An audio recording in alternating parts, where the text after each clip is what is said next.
Good morning and welcome to Brandenburg News Network. I am Donna Brandenburg, and it's the 19th day of May, 2025. Welcome to our show today. So today we start out, it's a long show for me today. I've been having more people that want to come on my show. So that's a good thing, I guess.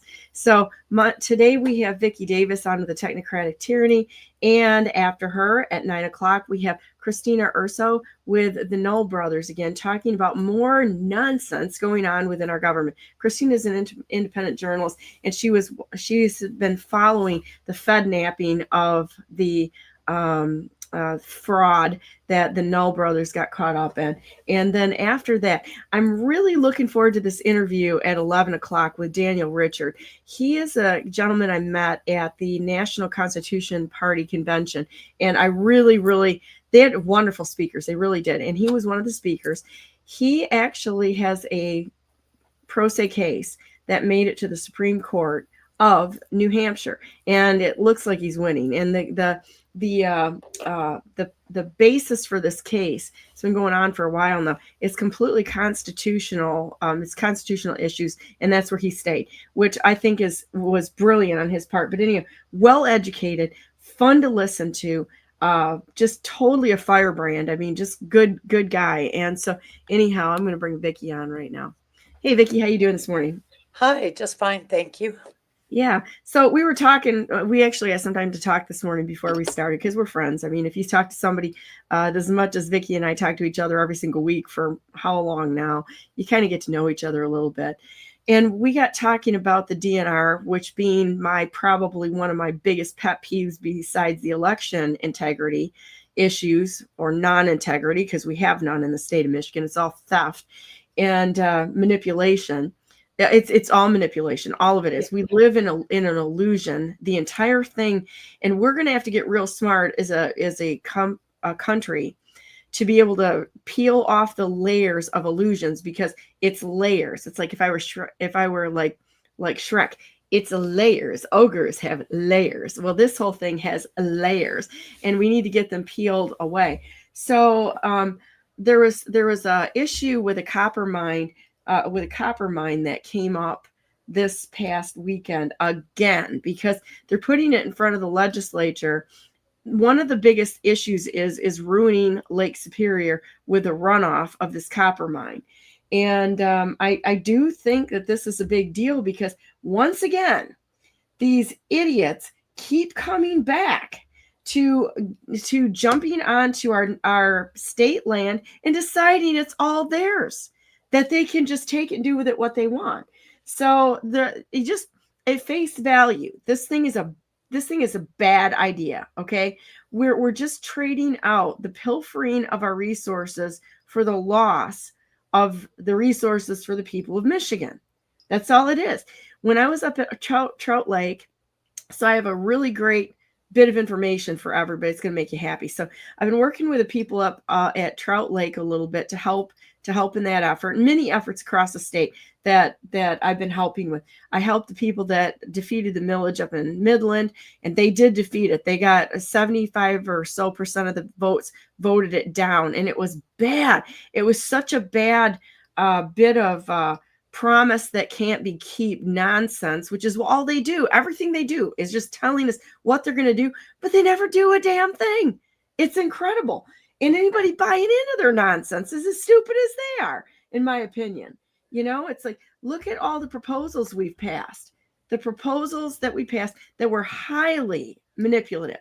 And I'm going to dive into these next candidates, that these actor candidates that they're pushing forward, and I can substantiate my claims. Okay, but let's go back to the Highland Copper Company that plans to develop a $425 million copper mine. Ooh, big numbers. We're going to shock and awe everybody with big numbers, right? In Gojibek County, that will increase 380 jobs, allegedly. What's going to hold them accountable to that? And what kind of jobs are they? That's what I want to know for the region, and generate allegedly $121 million in tax revenue over an 11-year lifespan. Now, I'm going to say right now that if you had a bullshit meter going, This is about at approximately 98% bull. Okay. And the reason why I say that is because they're going to throw $121 million into the general fund or somewhere else. Where do we see the benefit for this? Zero. Zero benefit will go to the people on this. And the legislature needs to be held accountable for their choices on this. This is a theft from the people to put it into a fund that they can money launder to every idiot thing across the planet that they can put it into, or things that are part of a keiretsu that they're part of in a supply line that they get paid back on the backside, or that they get dark money to fund their campaign. That's what we're seeing. And you and I, the slave class here, gets nada, zero, nothing. Strike it right off the books. And then they're going to do the same thing they did up at Trout Lake. And that would be keeping us off our own land and clear cutting and they're not just going to go in the copper mine. You let them take 1 inch of that land and it's going to be all of a sudden a public-private partnership. Mm-hmm. They own. You will never set foot on that land again, nor will your children or grandchildren, for any reason whatsoever. And not only that, guaranteed it's going to pollute the purity of Lake Superior. Yeah. And this is in the Porcupine Mountains. They're going after all of these sites which encourage tourism in the state of Michigan. Michigan's number one industry, number one and number two, it vacillated back and forth, but generally it's number one for the state of Michigan is tourism. Trout Lake, by draining and getting rid of all of these dams, which control the water supply, controls droughts as well as flooding, gives us fishery. It gives us the ability to fish them. They've already destroyed all the fisheries in the state. We used to have one in every single county. We don't anymore. They're destroying our food supply. And so now with this, are we just going to let these idiots walk in with that are part of the big corporations and steal everything in our state land and all of a sudden make it be, it's a great thing? And how come Eagle? Here's another question. How come they came up with Eagle, which is energy, all about energy partnership on our public land? Screw them. The DNR and Eagle has no right to exist. And the DNR completely went off the rails. So, I mean, I could go on this for a while. I'm telling you, it's just like axe my tax nonsense. They're trying to fix bad legislation and bad protocols with more legislation. The only way to fix this is nullification. You don't just layer more nonsense on top of each other to fix situations. Yeah. Well, that's why I've spent so much time on the President's Council on Sustainable Development during the Clinton administration, because they redesigned our government to be the protectors, allegedly, the protectors of the environment, and screw the people. Oh, they don't care about us. And they use that, we're doing this for your security, your safety. Don't you feel like it's like the child catcher in Chitty Chitty Bang Bang that offers a lollipop? Come with me and I'll give you a lollipop. That's what we want to hear. It's a headline nonsense. Mm-hmm. Well, it's absolutely astounding, the internet was new, of course, in 1993. So the Clinton administration was the first administration to have a website. And I'm so grateful that they took advantage of that and posted all of these reports that were produced. I mean, they had a big 25-member advisory committee that included environmentalists, business, and citizen groups, and government. And they completely redesigned making the basis of policy in the United States about protecting and preserving the environment, allegedly. Okay, and So I've posted a website. I think I gave you the link to it last week, but I'll give it to you again because I've been working on it, and I'm going to continue to work on it until I get all of those reports put on the website along with summaries so that you can see what they did. Now, the one I'm working on now is the first one in the first phase that they had this council operating, and the report that they produced was, let me find it here. Yeah, we got the government by The first Sustainable America, a new consensus for the prosperity, opportunity, and a healthy environment for the future. That was in 1996 when they published it. And what their actions, they were focused on business at that time. And they were convening groups of businesses that were related. And that essentially was the beginning of establishing supply chain management systems with corporations colluding with each other, working together, supposedly on environmental issues to preserve the environment. Well, really, what they were doing was building business cartels. And, when you've got cartels are all about power, right? Yeah, it's like a union. The unions are run by the bankers, and it's like it is an insidious grab for money and power, and these people will never have their appetites satisfied for it. Oh, absolutely not. Because no matter how much social messaging a corporation does, it is simply that just corporate messaging. Their objective is to make money, period. End of story. And so the money that they give to foundations and different groups, that's buy off money. That's You bet it bribe is. money. You bet it is. It's silencing people as well as buying their favor when they back the candidates in office. That is precisely why I would not take the dark money or the dark money or the PAC money. I wouldn't have accepted it. If somebody else wanted to run a PAC, I don't really care, but I don't want to be involved in it because it's fundamentally it is absolutely a lack of integrity and it is wrong. Yeah, well, and that's one thing that the Department of Justice should be looking at is these concentrations of power. And the supply chains obviously are concentrations of power. These organizations of foundations, where you've got one foundation like the Tides Foundation and all of the groups that belong to that all feeding money into the system. Well, that is a concentration of power. And the fact that they're nonprofits means nothing. Their objective is to raise money, to get money. Their corporate contributions are buy-off money.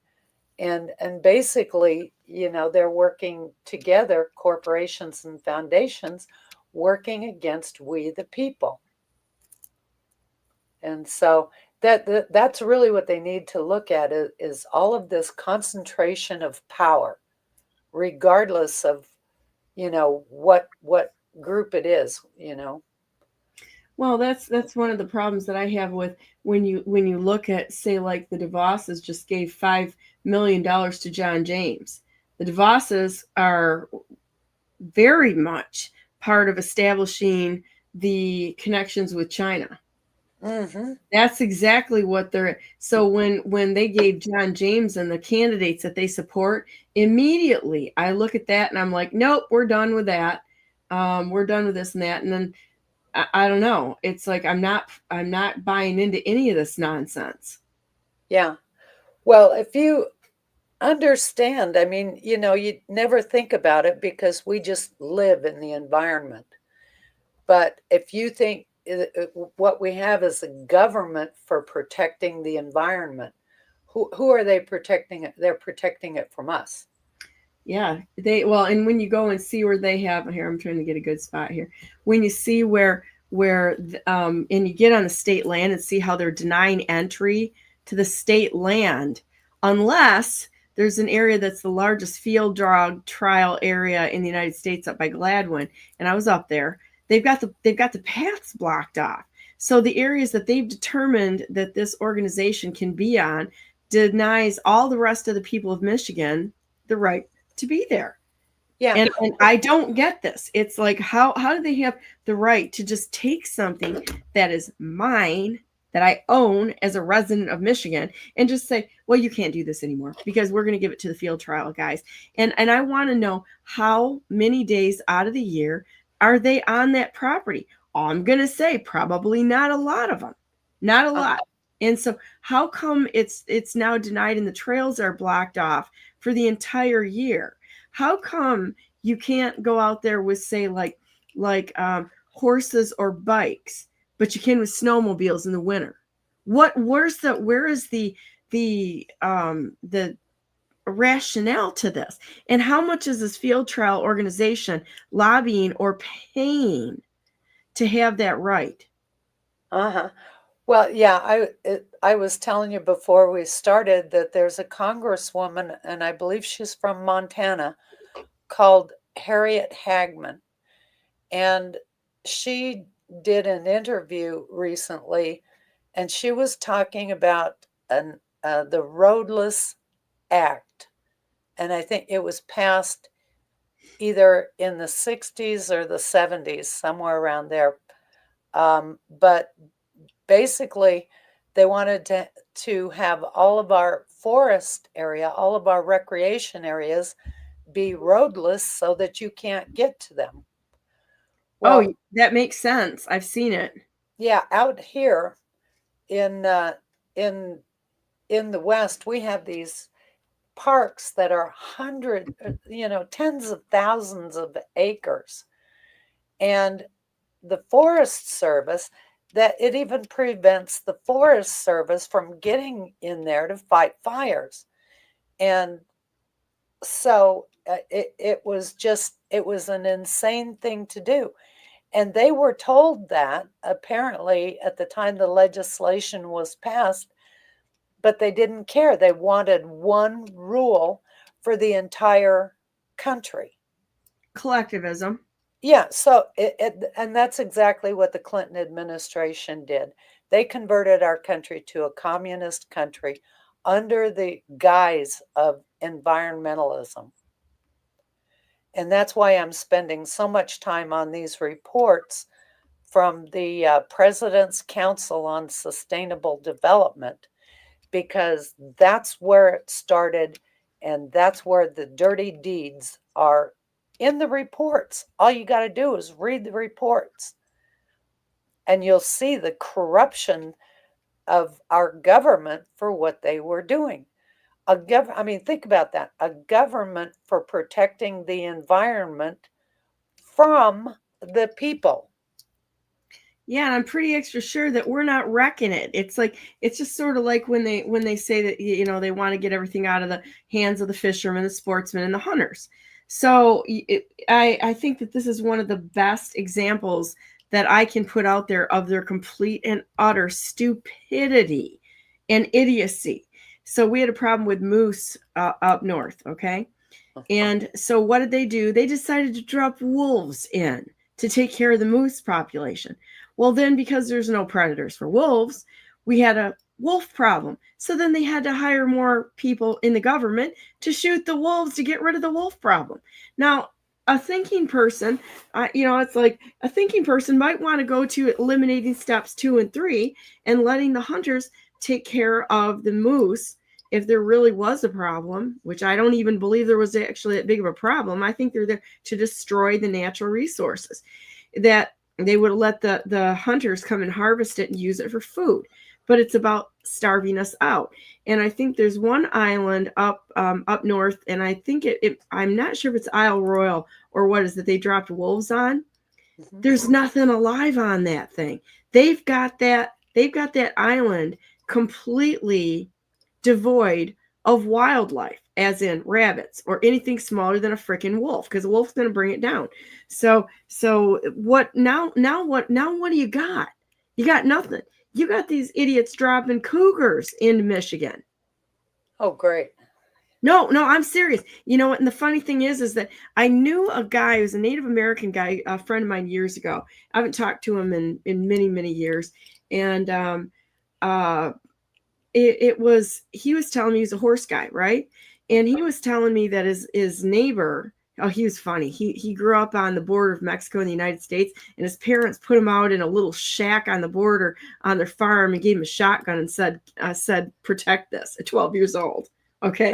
The I world believe it. That's the way it used to be, you know. it is. And he's a tough kid. He was a tough kid. He was a tough man, right? And so he's a horse guy. And he had a neighbor that called. And this is probably, I'm going to say, when he first told me the story, I'm going to say it was better than 20 years ago. So they've been here. We just didn't see them. And this was over in Port Huron. He said his neighbor called and showed him. He said, man, something attacked one of my horses. He went over there and looked at him. He said, only thing that does that to a horse, that's a cougar. He said, that's a cougar attack. We have them in Michigan. They're pretty stealthy. I was up in Idaho years ago too, and it was really funny because when we walked away from a center, I was up by visiting friends who pastored a church up there, and then we went up to Sun Valley. It was pretty cool, really pretty. We went to a nature or an interpretive center, and we talked to some of the people there, and they said, just remember, if you're out on the trail, it doesn't matter where you are. There's a cougar that can see you, that's got its eyes on you up here. And that's just the way it is. Uh-huh. So, but you're not going to see them. They don't come out. They're not going to say, hey, I'm here. Come and pet me. Right? That's not what they do. They're not as interested in people as they would be in other types of prey. We're a little bit more, unless they're really hungry. It's like the coyotes in Michigan. We have coyotes all over the place down here. Coyotes are not a problem unless they're really super hungry. They'll go after, mostly rabbits, anything that's easy food source, and or mice, chipmunks, squirrels, that sort of thing. But they'll go after bigger prey if they're hungry. Mm-hmm. Yeah, that makes sense. Well, that's the way it was when I was a kid. We had the Forest Service that managed the forest, and they did a good job at doing that. And the state also would, they paid bounties on well, we didn't have wolves. They transplanted wolves back into Idaho, and they're Canadian timber wolves that were never native here. But they would put bounties on the predators, that were dangerous for people. If the predators stayed out, out in the wilderness area, they were fine. But if they came into populated areas, you just shoot them, collect a bounty on it. Yep. Well, and I tell you, I've got another. I have really funny friends. Okay, I like unusual people and funny friends. So I had a friend once again years ago before the world changed a little bit. He was driving out in an area. It's pretty close to an urban area, and he sees this mom, and he was a varmint hunter. Okay, he actually went to Purdue to learn how to trap and get rid of pests. So that's what he did. So he's driving down the road, and he saw this mom with a kid in a stroller and a child following her on a bike. She wasn't paying attention to anything. So he pulled up. He had a firearm in the car, and he pulled up next to her, and he had the firearm affixed or attached or pointed to the coyote that was following the child on the bike. Oh, and God. it was stalking the child on the bike. And so he pulled up next to her. So this is kind of a freaky thing. And he's pulled up and he's got this firearm out the window. And she had to be just absolutely freaking out. I'm like, are you out of your mind? You know? But what he ended up doing is he pulled up and he said, lady, you got a coyote and he's stalking your child. And he's like, you can't be out here unless you have some protection. Because he said, I'm going to tell you what that coyote's going to do. It's going to grab your kid by the throat and disappear down in the ditch, and you'll never see him again. So, and it was, so he got him out of harm's way, and I'm pretty sure he took care of the coyote. But this is the way the real world kind of works that city people do not understand. Mm-hmm. When we're out on the trails, there's a shocking amount of wildlife that you come against, and you see that people would be pretty taken back by. Let's put it that way. Yeah. Well, after I graduated high school, my friends and I, it used to be a tradition in Idaho that a lot of kids would go up to Yellowstone Park and work at the park, in the summertime. And my girlfriend and I, after we graduated high school, we went up to West Yellowstone, which is right the entrance of the park there. And we rented a cabin to live in so we could work there, and just have fun at the park and around the park. And this one night we heard some rattling of garbage cans, and our cabin had just kind of like a slat door with like a hook chain. I mean, it was really cheesy. But so we peeked outside, and there was this grizzly bear getting in the garbage. And my friend had a 57 Chevy that had air shocks, and so it was taller than most cars, because it pumped it up. This grizzly bear was taller. His back was taller than her car. And talk about messing your drawers, we just quietly, closed the door, hooked the hook, and just sat in the house and, prayed that he wouldn't, let him find good garbage tonight. Yeah. Well, and it's just like this wolf thing. Okay. You're not going to argue with a pack of wolves. No. You're not going to negotiate with them. They don't negotiate. This is not this peaceful, oh, we're going to live with a wolf situation. I'm sure it's probably happened, but let's just say a normal situation, that's just not how they think.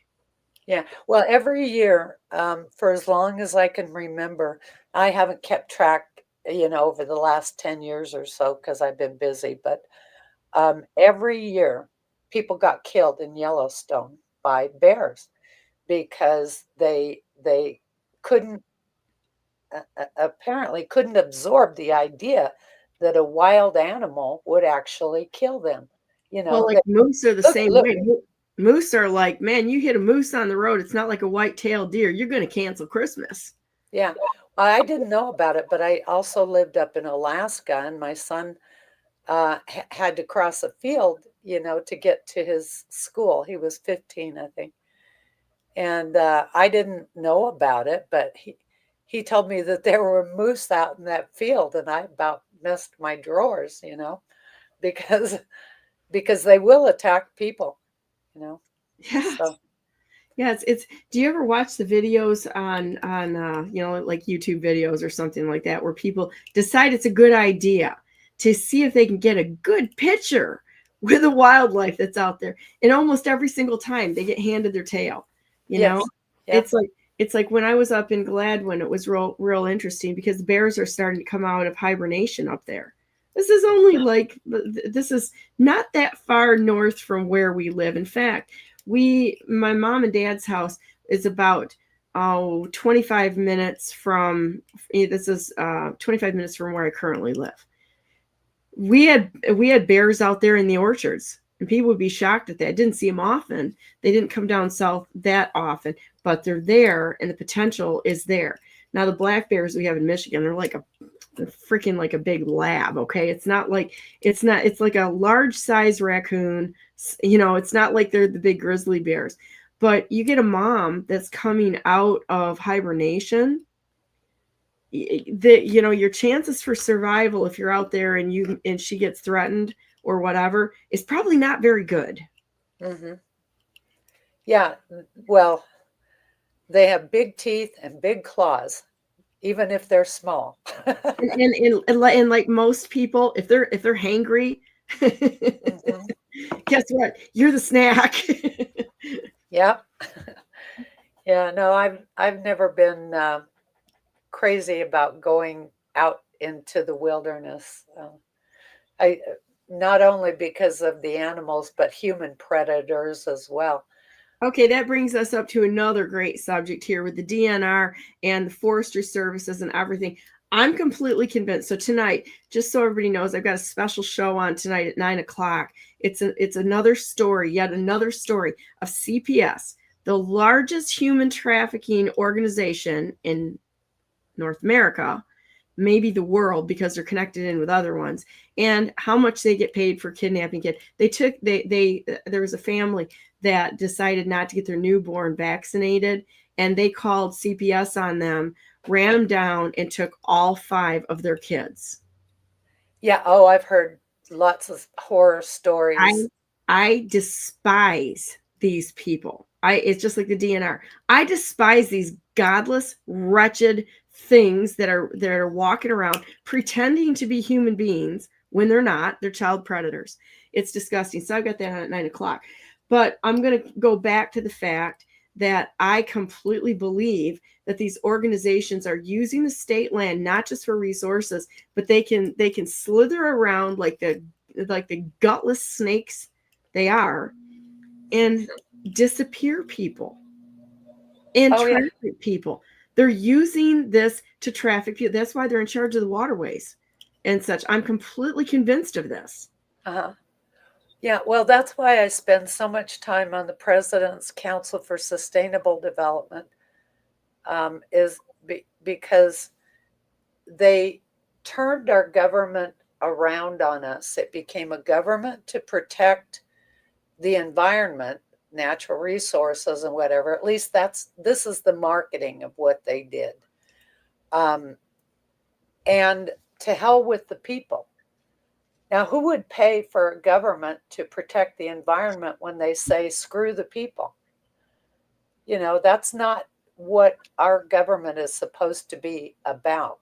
It's organized crime, and what they're after is the resources as well as being able to manipulate the people. And when you look at how many kids have disappeared, they're not protecting anything. Uh-huh. Yeah. And well, that brings up an interesting point about the United Nations. What we found out during that COVID scamdemic was that they put people, animals, and plants all in the same category. Because they farm us. We're just all equals, under the WHO system. And everything is so distorted, so demented, so twisted that people really, and I'm like you, I believe in going back to the beginning. Where did this start? What did they do? How can we roll it back and fix it? Because if you just patch on bad legislation or bad laws, if you just patch, then you'll never fix your government. You never will, because they went off on a wrong path. And it's that path that must be corrected.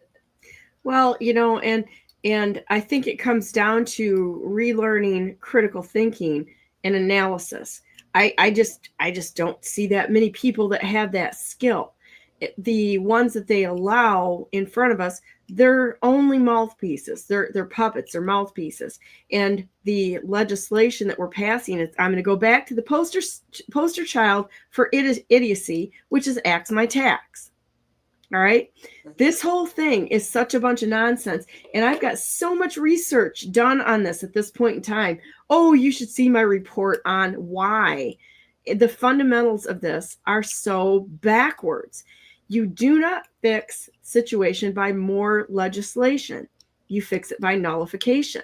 You got to go back to the basic premise, go back to the Constitution instead of layering it on. Every time we see something like this where people buy into the headlines, they're buying in, the people that are pushing it, they're all in bed together, because you see them continue to pop up again. They're always popping up together, always on new stuff. But anyhow, you've got to go back to the Constitution and not layer it on. And if you can't do that, then God forbid, do an analysis on that to see who stands the most to gain. Okay, I'm gonna say it right here. I own a lot of real estate. Okay, I stand to win more than the average person if property tax goes away. Okay, this is where real integrity comes forward. I don't really care about my personal wins, because I can make what I need to make and be happy, because I'm not necessarily wanting to rule or own the world. Okay, but I do like things done correctly.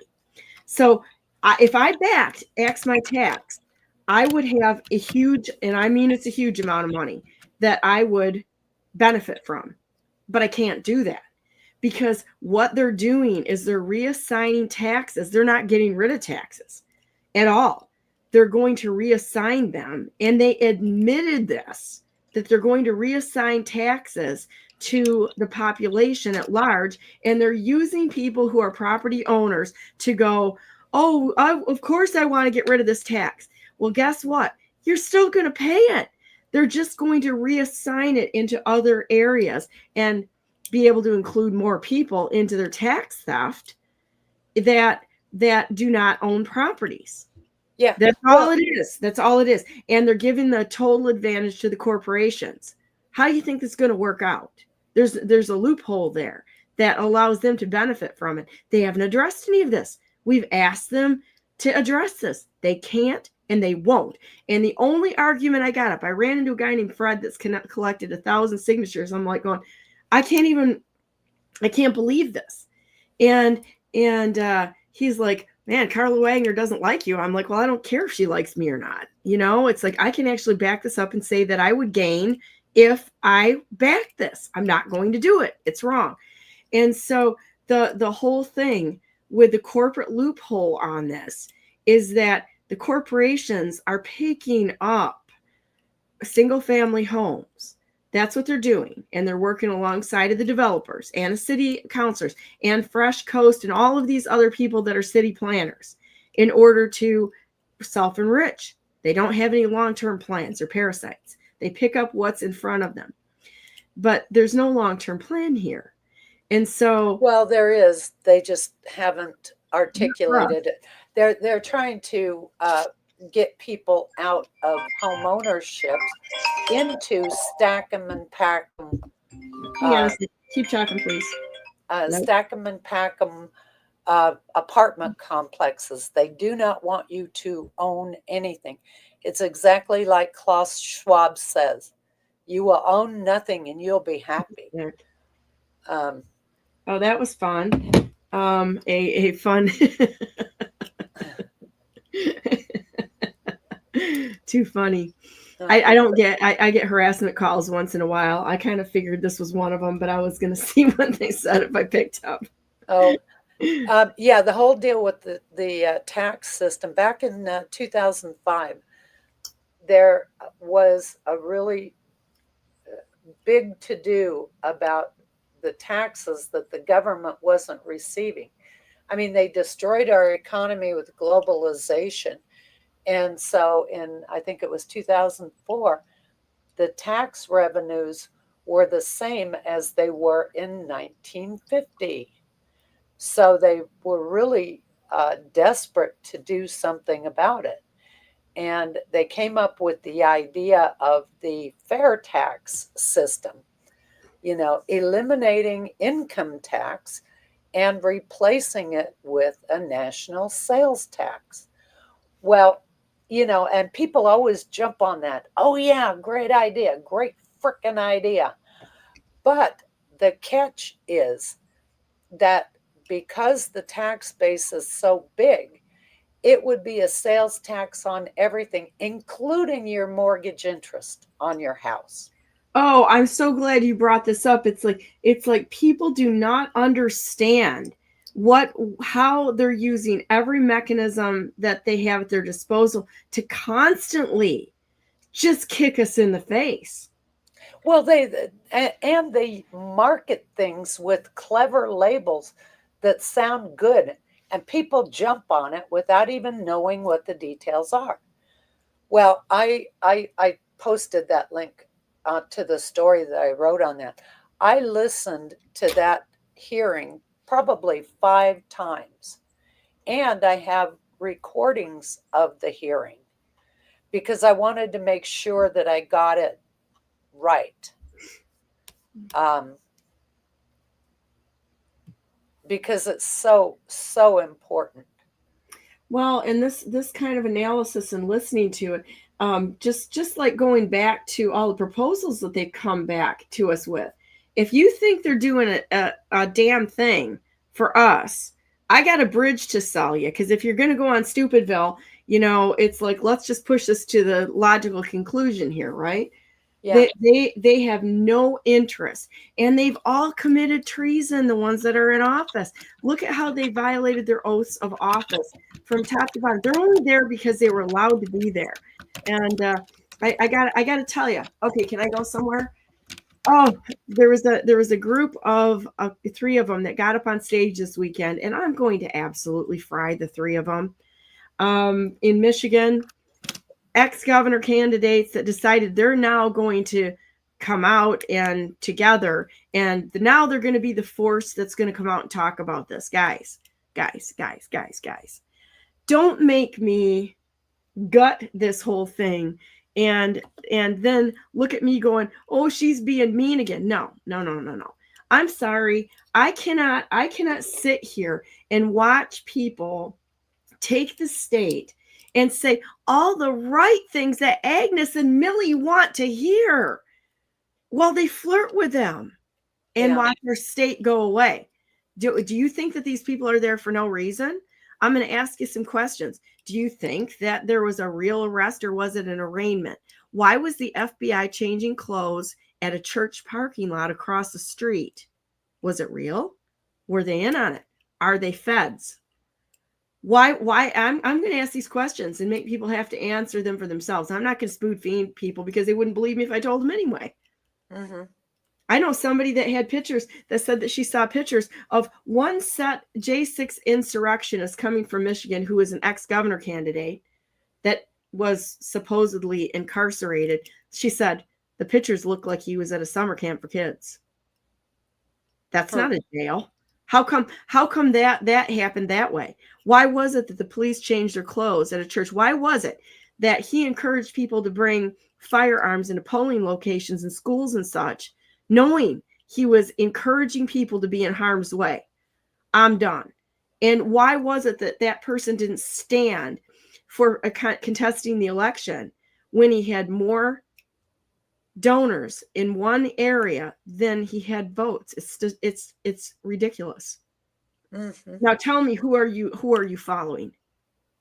A smile, a flirt, a fed? I know people seem so easily manipulated. Oh my gosh. It's like I said, the child catcher, candy, you want a lollipop? And that's what these people are doing. Mm-hmm. Yeah, and it just, of course, I've gotten so cynical. I wonder, when people get together in a group, are they real people, or are they paid shills, or are they just shills for favors or whatever? I really question everything at this point. Because it's hard. But okay, I want to go back to the schools for a second. You were just talking about the schools. Yeah, sorry, I got off on a tangent here. I'm going to continue on these tangents. Well, that's all okay. Interconnected. I mean, I can see connections. Oh, I mean, we could keep doing this for days, but part of the 24/7 we could do this if for days, maybe weeks, and find all these connections.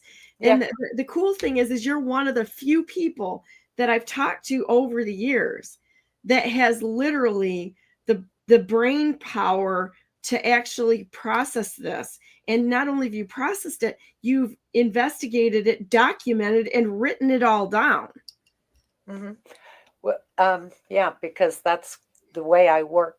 As a systems analyst, that was my job. You're freaking brilliant is what you are. I mean, I'm going to tell you right now, you are brilliant. Well, I don't know, but I do. Anyway, they when they reinvented our government, flipping it over to be protectors of the environment, they included the whole green agenda in our schools. And at that point, they stopped teaching logic and critical thinking and things like that. And they moved to a model that is emotional, based on emotion. And that's why you see all these young people that are just so ridiculous. They don't have the ability to think logically about anything. You know, they throw these tantrums and everything is based on emotion.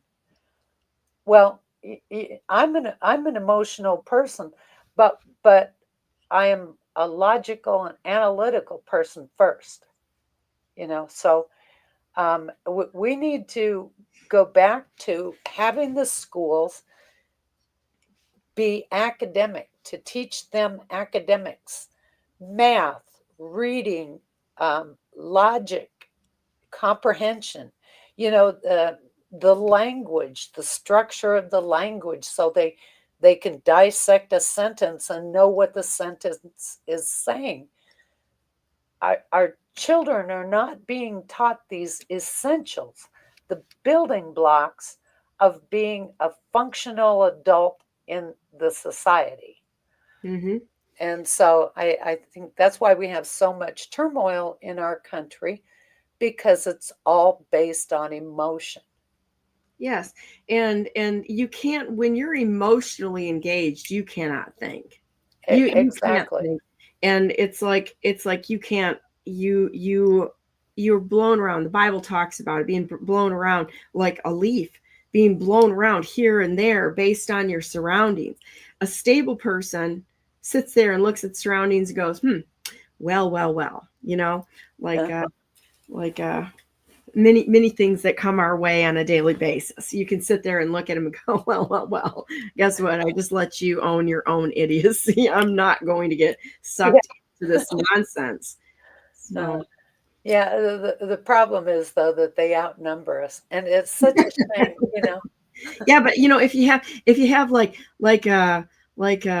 I don't know, this low IQ nonsense going on, they only outnumber us in things that don't matter.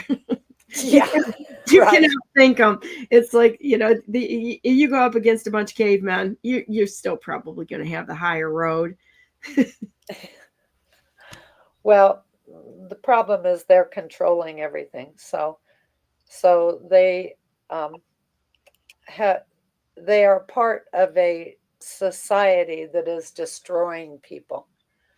Right. If you don't have the ability to think something through, and I've met a lot of people, you know, that it's like their thinking is truncated. They hear the slogan, they absorb the slogan, and that's as far as it goes. Yeah. They don't go beyond that. I tell you what, I wish that my dad and my Uncle Wayne were still here. They were built like freaking gladiators. I mean, my Uncle Wayne was 6'7", solid muscle front to the day he died. And, you know, just like very, very tall, very, very, very, very smart. And I don't mean to say that just because they were smart. It was like both of them had minds like a freaking encyclopedia. And my uncle was a chemical engineer. He put up plants in the textile industries and such, but incredibly smart. And if they were still here, you know what? I probably wouldn't be doing anything because I know that they would have taken care of it. But you know what? There's just, if any of you out there, and I know that my audience is way more educated than most of the audiences out there, they wouldn't stick with us because we have way too much fact that comes into the discussion rather than headlines. We will actually go in, dissect it, look at why it's happening, and bring things forward to actually talk about and research. Not most people that are in headlines, they're not going to stick with you that long. They're going to be like, oh yeah, I want that candy. I want my property taxes gone. Come on, Millie, let's go make our orange yarn cats for the bake sale, you know, that sort of thing. And it's like, no. Research this and see how they're taking us captive. This is what they've been doing for decades and decades. Mm-hmm. They don't want us to question anything. Yeah, they don't. They just want you to swallow their propaganda campaign and don't think, just get out your wallet and pay. Mm-hmm. So, yeah, and I guarantee everybody, if you're buying into the consumption or national sales tax system, please listen to the hearing that they held back in 2005, because the numbers and the dates might change, but the very essence of what they're talking about has not changed. And the consumption tax, it won't hurt people, like you or me or whatever, because we basically purchased everything that we need. But young couples, the elderly that are on fixed income, um, uh, it will kill them. It will prevent them from ever buying a house, because if you've got to pay sales tax on a mortgage payment, which in a mortgage payment, the majority of it is just interest, in the beginning. And that's what you'd have to pay sales tax on. It would double your payment or more, just as a tax that's replacing the income tax. Mm-hmm. Unless we get somebody in there that's going to rip this cancer out by the roots in the state of Michigan and federally, it has to be ripped out by the roots, and there's got to be a plan to shift it back to taking care of we the people. There's got to be a plan there, and I'm not hearing anything that has any type of logical intelligence out of anyone. They go after issues so people buy the free candy. And here's another thing that I had a great conversation with Dan Cummings. I love this guy. He's so interesting to talk to. He's like an old professor. That's he's a doctor, but he's like that. And it takes when you talk to him, because he's so detail oriented and he knows exactly what he's talking about. It's amazing how much information that you come, and it's very thoughtful. He's very thoughtful. I had him on before. I think I'm going to have Dan on again. But I really think we need to think about the fact that what they've done to create boogeymen in our system is you've got those spending the taxes over here and the ones that are taxing over here. So you don't see them as one entity, but they are. Uh-huh. The IRS, they can demonize let's see, I don't remember which hand I had now. They can demonize the tax, the ones that are taxing the IRS, and then making the saviors the ones who are spending the money. But guess what? These guys are the lapdogs of these guys. Mm-hmm. And so they're all the lapdogs of the banksters. And so if you separate them, the emotional response is to see one is good and one is bad. We're back to the Hegelian dialect again of good and bad, giving you two choices and making it pretty clear which one's the bad one. Propaganda all over the place, and who you should run to as the savior when they're both working against everyone. Yeah. Well, one thing that I think should happen is that the entire Environmental Protection Agency should be Gone. shut down. Gone. Gone. Absolutely. They're the biggest, one of the biggest polluters in North America. Look at this big spill they had out there on the Colorado River. Remember that? Yeah. Oh, yeah. Yeah. Because there was some idiot that from India who used to work for the UN, and I think probably still did work for the UN. They blew open a mine shaft and dumped, decades old mine tailings into the river. And guess what's going to happen in Lake Superior with this copper mine? If you people out there, you people, that's a bad way to put it. I love you guys. But if the people of Michigan don't jump on board with this and contact the legislators and stand together instead of allowing them to divide us, we're going to lose everything. Mm-hmm. Well, I think actually that's the nature of asymmetric warfare. Sure is. They are waging the United Nations and their tools that are embedded in our government, operating in our government, are waging asymmetric warfare on us. And the destruction of the environment, all the while they're saying they're protecting the environment, is one of the ways they were making war on us. I remember, I don't know how many years ago it was, but the EPA was going to cut off the water to the farmers. They were going to give the farmers their entire allocation of water for the whole season in the spring. And then they wouldn't have any water for the summer. Well, how freaking stupid is that? They use the water to irrigate the crops that are growing in the summertime. Well, look at what is it? The Wonderful Company out there in California. They own. Have you ever looked into this? This is like freaky weird. How much of the water supply in California that they own, and all the products that they have, they basically own the majority of the water in California. That's why they have a problem with it.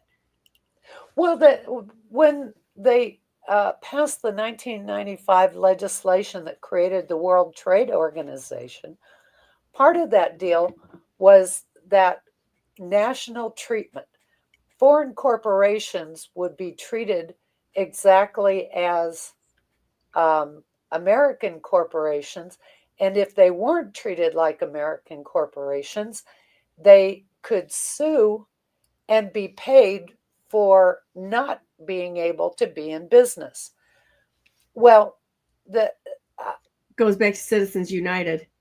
yeah, well, that kind of system allowed foreign corporations to come in and buy up our resources. Mm-hmm. Like the communist Chinese, they own Smithfield, the pork producers, one of the biggest pork producers in the country. And we have a lot of foreign ownership in this country, including in our electric transmission grid. Oh man, there's another one we could go down for days. That whole thing is just incredible. Last week I went down the DTE thing, and DTE is proposing to these idiots in our legislature an 11.1% increase in energy costs through DTE. And you want to know why? Why? To upgrade their electric. Now, well, I want to bring this to everybody's attention. I'm pretty extra sure that DTE's major product would be, say, I don't know, like gas, natural gas and such. Well, let me tell you what happened with that. We used to have the Public Utilities Holding Company Act, which prevented the utility companies from having holding companies that they would draw off electric dollars and invest in other businesses. The Utilities Holding Company Act put a stop to that. And the way the regulation of the utilities worked is that they were allowed costs of maintenance and upgrading the system, their operating expenses, and a fixed profit margin on top of that. And so it made utility companies safe for our country, good for the economy, good for people, and good investments that were basically secure because of the fixed profit margin. Well, they overturned that, and that started in the 1970s. What the Environmental Defense Fund did, I think it was Environmental Defense Fund, they worked with Pacific Gas and Electric, and they said, if you implement technology, you can gain profit margins through that rather than, so basically to break you out of the electric monopoly regulatory system. I'm not explaining that very well, but I do have it documented. Let's go back and look at that next week, because I think that this is something. I've got our next guest going on. I'm going to try to hold a schedule because I've got 3 interviews today. I've got Bill and Mike Null, and Christina Urso, and then at 11 o'clock Daniel Richard on today. So there's more people that wanted to get on recently because there's some more problems going on. And but I want to keep going on this because I think that, going through the background of how we got here, instead of this idiocy of layering more legislation on and thinking we're going to fix this. How many proposals has Michigan passed, and they didn't even follow the Constitution and getting the proposals in place, and or any of they didn't follow any of them, and it was all headline marketing, and people bought it. And it's not just the Democrat side, it's both sides are buying these political operatives nonsense and propaganda they're putting out there.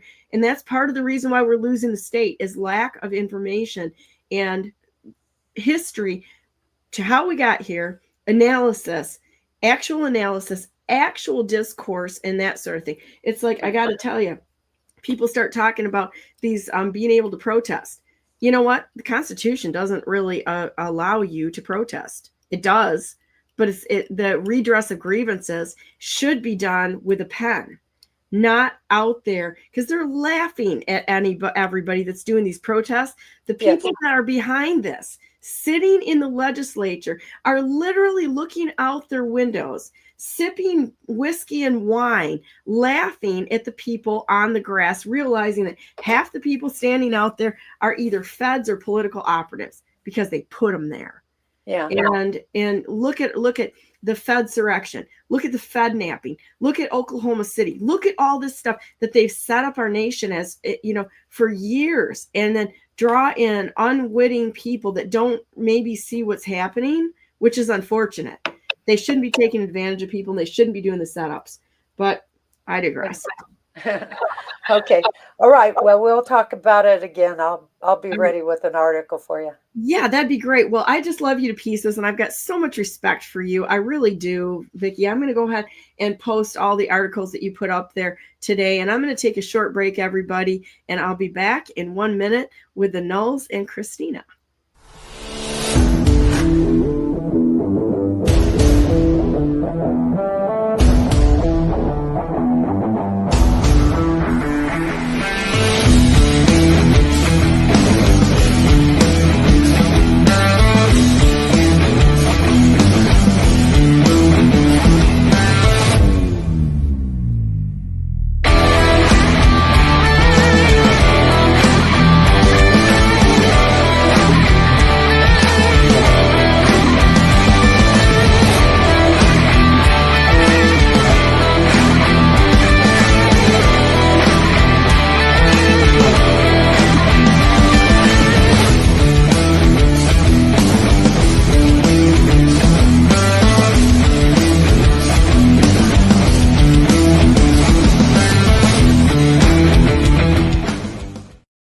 Good morning and welcome to the second hour of Brandenburg News Network. I am Donna Brandenburg. It is the 19th day of May, 2025, and welcome to our show.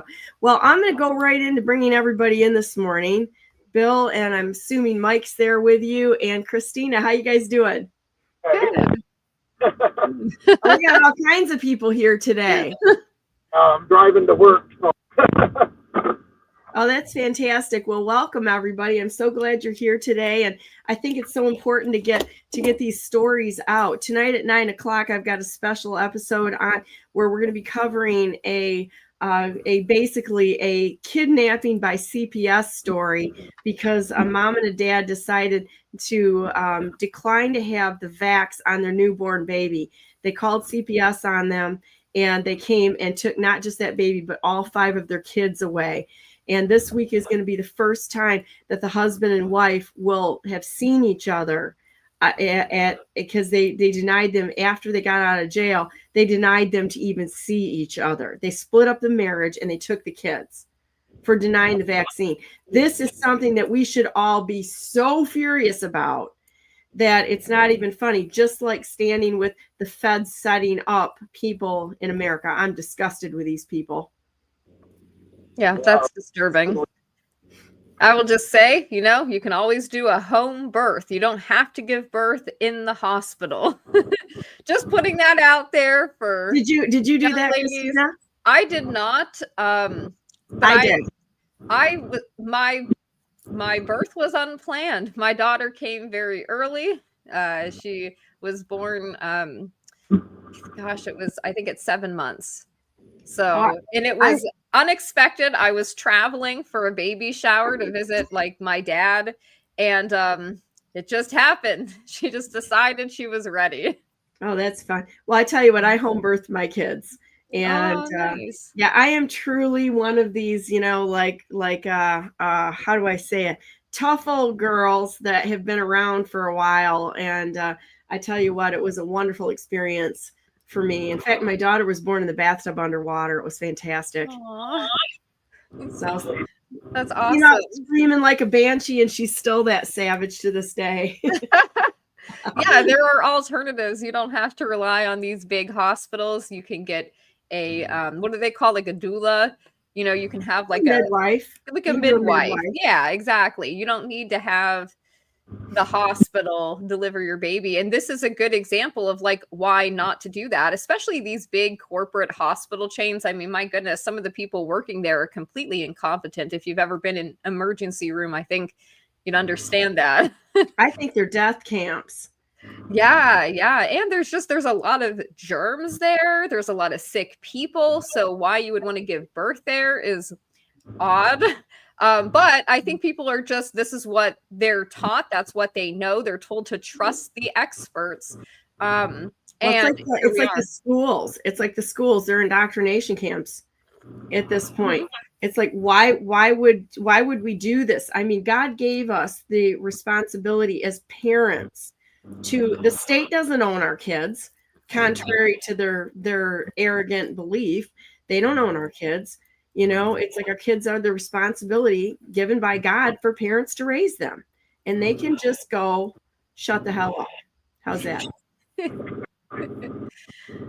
Definitely. Okay, well, where are we going to go today, guys? I've got another interview coming on at 11 that I'm really excited about too. So, and that's with a Supreme Court case that made it to the Supreme Court of New Hampshire. And I love Daniel Richard. He's cool, very cool. And he's doing the same thing I'm doing with the pro se cases. So this is going to be a fun one to listen to. But anyhow, let's talk about what you guys got going on here. And what do you want to talk about today? Well, I've got tons of stuff going on. I just got back from traveling to interview some of the J6ers. Oh, that's and cool. That was a really cool experience, having interviewed you guys for my documentary on the Whitmer case, just to get the J6er story and to see the similarities, where it differs. I thought was very interesting. But it was also one of those things that was very eye-opening to the fact that it wasn't just the Whitmer guys who have experienced the harsh hand of the state. The J6ers did too. Now, obviously, there's a difference, right? It was more personal for the Whitmer case because they had informants and undercovers following them for a year prior to their arrest, befriending them, getting close to them. January 6th was like this big event where they inserted these people, but it wasn't necessarily that individual J6ers were being surveilled to that extent and everything they were doing online. However, the way that they had been dealt with is very similar to you guys. The same kinds of raids on their home, breaking up their families, taking their children from them in some cases, from their mother, from the home that they know, for really no reason. And so I'm interested in that kind of the crossover between J6 and the Whitmer case. It's something we didn't really touch on last time. I'd like to do that now, which is sort of the fact that now that the January 6ers have been pardoned, people kind of have moved on from that. And we can't let that happen. Same with the Whitmer guys.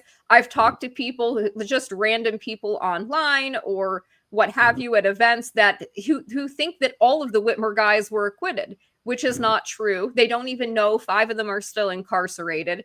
And so people, need to understand this. And then there's the fact that we need to have an investigation into both of these events. And the Whitmer case really needs to be understood as the dry run for January 6th. January 6th could not have happened had they not practiced with the Michigan guys first. And can I interject something here a minute? Because I'm going to say right now is like, look at the losers that we have in office right now in both the Republican and the Democrat side. Yeah. That none of them in the J6er situation did a thing. They haven't done a thing in the elections to make sure that the elections are honest. They abdicated their responsibility, and they're nothing more than talking sock puppets at this point. Somebody's telling them what to do, and they don't have the guts to do what needs to be done. And it's not the Democrats. From all the conservatives out there to say that, I really want you to just knock it off. It is not the Republicans. It's not even the grassroots, because if you start going through the grassroots organizations, you're going to find so many political operatives in there that have infiltrated that you couldn't shake it, that you couldn't shake a stick at. I'm telling you, there's so many of them that are out there that you can't go by titles or labels anymore. You got to know who you're talking to and what they actually stand for, and trash the rest of it. These organizations are criminally backed. They're being funded by someone. I'm sorry, but that's the way it is. And you got to come to terms with this. This isn't the same world that you thought that it was. Yeah, and the Republicans don't even like to win, because their entire thing is fundraising off of being oppositional to the left. So they don't want to win. When they get power, they do nothing. And then they grandstand once they lose power. They abdicate power. So they're very different. The left, when they come to power, they actually use their power to go after their political enemies, to do all of these things, to push through their agenda. And not that I'm saying we should be going after our political enemies or something when we get into power. However, we should be using laws that are already on the books to prosecute crimes we know these people committed. Hello. Well, when you look at how Whitmer got put in place, Whitmer was put in place by DeVos, because as soon as they pulled their funding on Tudor Dixon when she won the primary, they had a meeting and they formed an organization called Republicans for Whitmer, and they put Whitmer in office. And so now you look at these idiots out there, and they just gave $5 million to a PAC for John James, the supply line guy, Mr. Karetsu there, to run him. And then you see the formation of the old flirt squad out there that ran in the last governor election. The flirt squad has decided to reform and go out and start talking to the people again. You better start asking some questions, big ones. Yeah, it is disturbing, and I think that this is perhaps the reason that we really haven't gotten an investigation into this case. I would also like to add that I don't have confidence in the current FBI. Kash Patel and Dan Bongino just came out and said that Jeffrey Epstein self-deleted, nothing to see here. We've reviewed the current case file, and I'm just sitting here thinking, do you think that we're stupid? Do you think that we were born yesterday? the current case file was the emphasis of Dan Bongino's statement on Twitter about it, in addition to the interview they did with Maria Bartiromo. And I'm just sitting here thinking, yeah, you think the FBI is going to put evidence, real evidence of what happened into their case file? It's not saying, we've investigated this, we wanted to get to the truth. No, they're saying we reviewed the case file and this is what happened. And I'm thinking, did it not occur to you that the case file was inaccurate and incomplete? What does this mean? So, the guards happened to fall asleep. The security cameras malfunctioned. Like, get real, okay? Nobody believes this stuff. And so when I see this coming out of the mouths of Kash Patel and Dan Bongino, I instantly know that we have been played by these people who pretended they were going to do something. They've just changed the face of the FBI. It's still the same agents, the same organization who have committed all of these crimes, orchestrated all of these hoaxes. They just did another one with a ISIS supporter, another hoax, fabricated thing that the FBI claimed they foiled. And Kash Patel bragged about this. This is a kid who, as a teenager, was groomed by federal informants that he was talking to online. And then once he turns 18, they arrest him. And it's just so insulting to people like myself who've been covering this for so long, to people like the Nulls who experienced what the FBI is willing to do to regular people. And really nothing has changed in that organization. That's my opinion. They just changed the figurehead at the top and put in these two people who now go back on things they said when they were social media influencers. Like Dan Bongino did many shows talking about the suspicious circumstances of Jeffrey Epstein. Now he gets empowered and he says, oh, no, nothing to see here. We've reviewed the file. Everything's fine. I don't think so. I got a curiosity here, because I know there's a lot of people who have been threatened, and like seriously threatened. So I have some very deep concerns when I see people go back on what they say. Yes. But the criminal organization that is going on is going to only be fixed by we the people stepping up and doing something, because look at how many people they get to once they get in there. So I have to wonder if somebody's holding a gun to their heads, if they're going back on something, or if they're allowing a few more people to commit some more crimes in order to throw them out and expose them. President Trump's been great with that. He's bait, and he baits people and gives them a chance to break the law so that you can get to their core personality.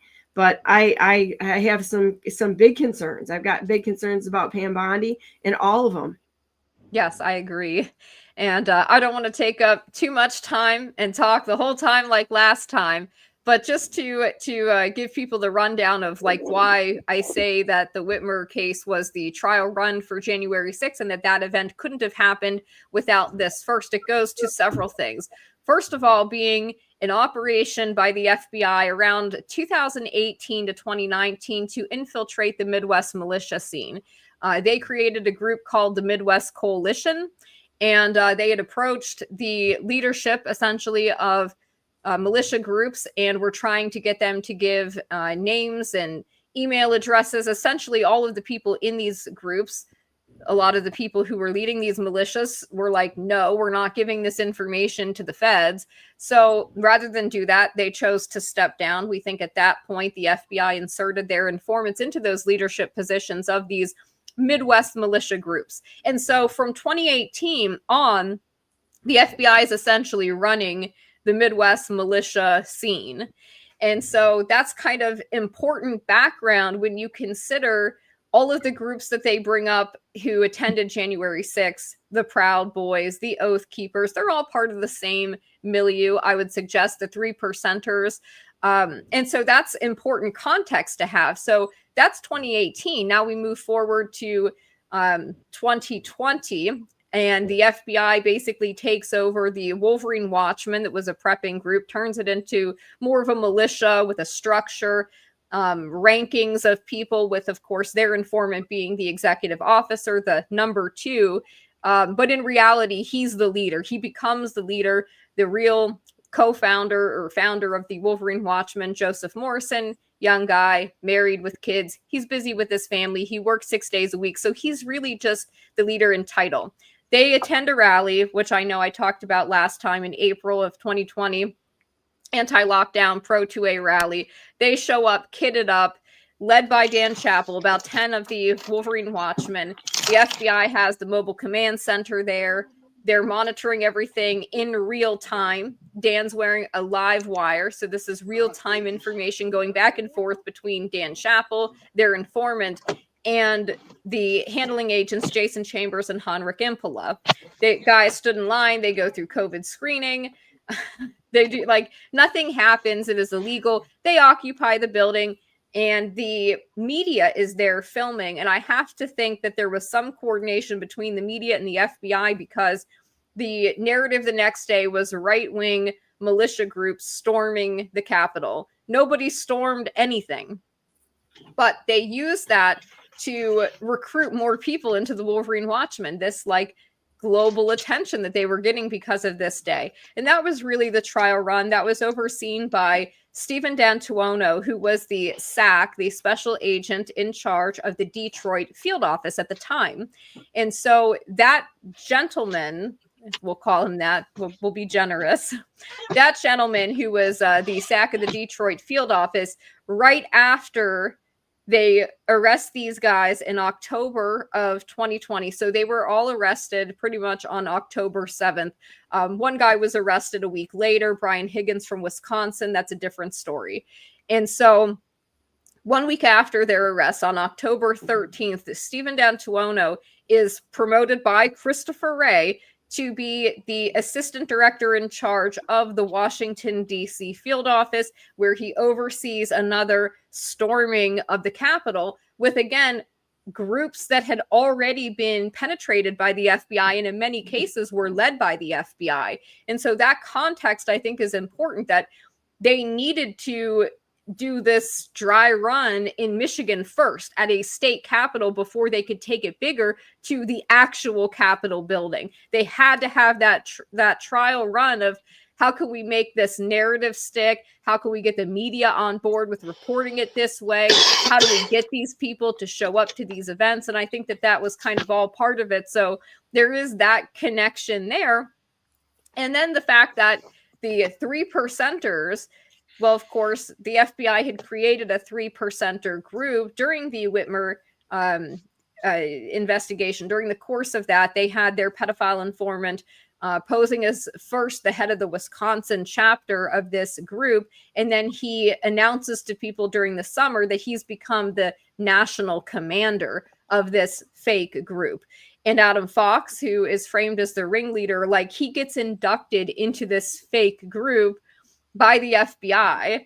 They tell him, you're going to be the head of the state chapter in Michigan. And they even give him business cards that match the informant Steve Robeson's business cards. And then the FBI will later seize those cards when they arrest Adam and use it as evidence against him. I'm sorry, but you can't, this is illegal. You cannot frame people and entrap them like that. You can't plant evidence on somebody and then collect it later. And they did this also to Barry Croft. They had a red bag from Wisconsin. So we know that this was Steve Robeson's, not Barry's, because he lives in Delaware. They had a bag which they claim contained explosives material. The material is really like a can of BBs, some black powder, some tannerite.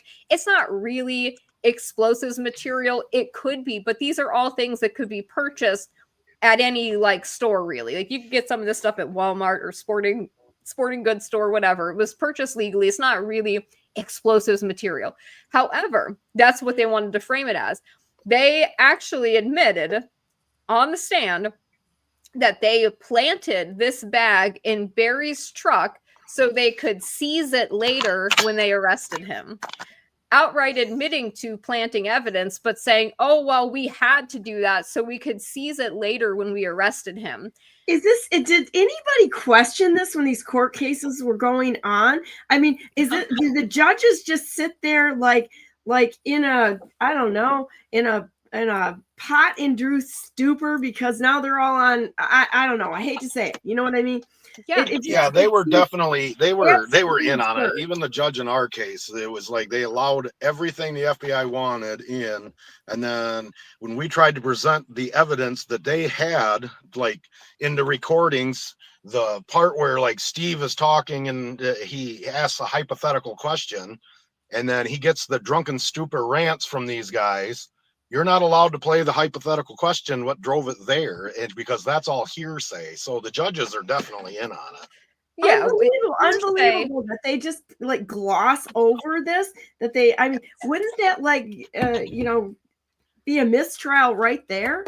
It's It should have been. infuriating. Should have been. It's never was. And moments like this happened repeatedly. The FBI got caught actually fabricating evidence at trial in your trial to Eric Molitor. They took the recording that was made on the way up to Whitmer's vacation cottage on that first daytime recon, also planned by Jason Chambers for months, and the informant Dan Chappell with the informant driving the vehicle. They took audio that was from the way back, so 4 hours later, and they tried to play that and pretend that this was on the way up to make it appear that Eric Molitor knew in advance where they were going, when in fact he did not. And then after being caught, luckily his lawyer was a really smart guy, Bill Barnett, caught that when it happened, and he raised an objection to it. He said, this is from 4 hours later. This isn't the right audio. That's not what he said. And they're trying to manipulate and literally manipulate the jury. So they called a recess. They reviewed it and they said, oh, yeah, you're right. We just made a mistake. And then they waited until the next day to address it at trial, to fix it and play the actual audio from the way up. Oh, we just, somebody made a typo. No, actually, that's not how these timestamps in audio work. Impala is not typing out the timestamp. It is already put into evidence. It's already done. And he's literally, this is what they do. They take something, they splice it. They say this came from a different date, a different time, and they take it out of context. That's exactly what they're doing. They got away with it. Why was not a mistrial called right then and there? And I should also add that the FBI literally was managing that trial. They had two agents sitting next to the prosecutor who they were controlling all of the evidence that was presented, the projector, even the defense's evidence. The FBI had to control and play on their projector. They had to be the ones running it. And then conferring with the lawyers in these back rooms. Like, these trials are managed by the FBI. It's a show trial. These are they pick your jury too. So yeah. Mm-hmm. And not only was Eric's tampered with, when they were doing the recording, when they were listening to us in the basement, they had like 40 pieces of evidence. Once you get into trial, you have this evidence packet. You're not to change or alter the evidence. They had pictures of us at like a Second Amendment rally in 2018. Mike had long hair like I do. They put that in there and they said this was an April 30th, and it's, Mike's got long hair. The problem is Mike had already cut all of his hair off. So then in the bottom corner, it's saying April 30th. They ended up taking and changing the date and said it was a 2A rally because of what they heard from us. Then they altered it. They said that the first time I ever met Adam Fox, we were doing security in Lansing, 2 blocks down from the Capitol. And I had walked in, I shook Adam's hand, I got introduced to him, and then I went upstairs and I was just looking out when BLM rioters were burning down the city. They said that was GR. Well, when called on the stand, they ended up changing the evidence again, and the judge just allowed them to alter the evidence so that the jury didn't know that they were caught in lies. Man, I would tell you what, I would start seriously considering lawsuits against the judges as well as the FBI. The individuals that did this need to be held accountable. And I don't care what label they go underneath. I would seriously consider this. Unfortunately, lawyers aren't really willing to take this, especially once they hear and look into and see what they did to these guys. They're scared. None of them have been able to get any lawyers willing to do this. And I don't know. We've got a case down in Florida right now that we went to 60 attorneys in Florida, and not one of them would touch it. And it goes in, it's like it's a civil RICO case. There's so much involved in this. It's incredible. And I don't know, I've come to the conclusion that the bar, which is a private membership association, it's not a license to practice law. It's a fraud upon the United States. Yes. I'd agree. Yes. That's right. And the judges, they work for the judges, and the freaking judges are part of the, Department of Injustice and the civil action jurisdiction they set up in the state of Michigan. Every single one of them should be ashamed of themselves at this point in time. Yeah, I agree.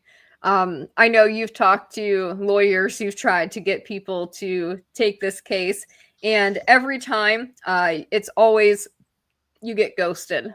The one guy, I actually signed a retainer with him, and I sent the other. I tried to get all 5 of us on his docket. He signed a retainer with us. He wanted the case, and he's out of Canton, Michigan.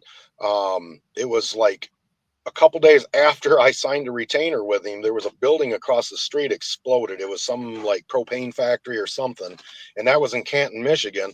I haven't heard from the guy since. I've called multiple times. The guy won't return my phone calls now. Well, it goes back to this, that they're threatening and coercing people and telling them you're going to be next.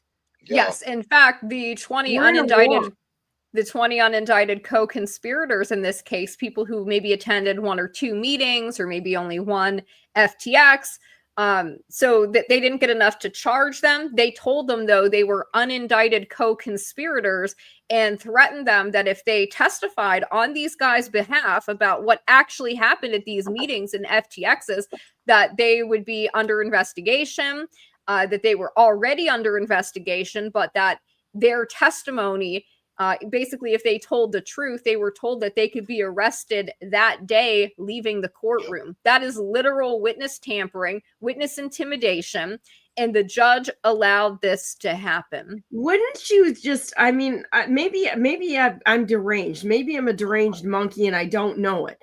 But wouldn't you just tell these guys to shove it right up where the good Lord split them? And do it anyway because it's the right thing to do, and say, now you've just heaped on more coals because you threatened me. Well, you would think. However, I do want to remind people that when this happened, we still had an unfriendly administration. We still had that same FBI that destroyed people's lives. These individuals saw their friends have their homes raided, their families destroyed, their lives destroyed. And look, I don't blame people for wanting to protect their own lives, everything they worked for to build, their own families. And I kind of understand why at the time they did not testify. I get it. And also some people were prevented from getting there. People were stopped at the airport. They were held up through security until they'd already missed their flight. And this is the kind of thing they would do. The judge handpicked lawyers for each of the unindicted co-conspirators, and those public pretenders told those people not to testify. They told them to plead the fifth, and that if they said anything, they could incriminate themselves, they could go to jail for 10 to 20 years. That's what people are being told. And then at the same time, they know, too, that the government has a 99.9%, almost 100% conviction rate. So when you're thrown into that kind of unfair system where this is going to be a show trial in a kangaroo court, I understand the hesitancy to put everything on the line to do the right thing.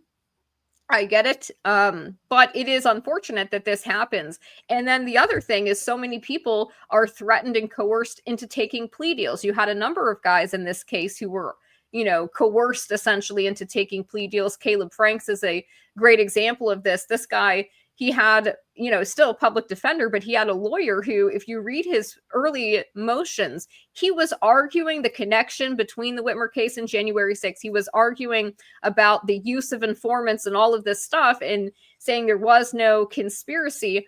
Well, Caleb, unfortunately, had done some other things with this informant. One of those things being a ghost gun scheme to sell guns to felons. And so, which they also tried to wrap Daniel Harrison, one of the other guys. He didn't take a plea deal or anything, but they actually ordered a part for this gun they were selling to a felon and had it shipped to Daniel's house without his knowledge. And so these are the kinds of things they do to get you on all these other, if we don't get you on this, well, we'll still get you on this ghost gun charge or whatever it is, this shit that they manufacture. So he was fighting it up until a month before trial.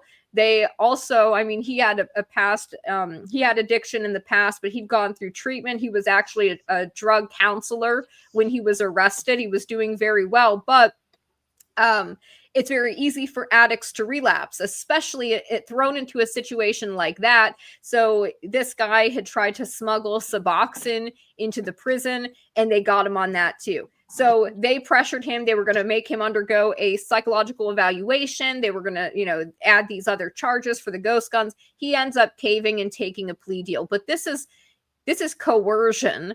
Oh, yeah. This is the kind of things that they do to these people to get them to take plea deals. And then there's Ty Garbin, whose lawyer was former FBI.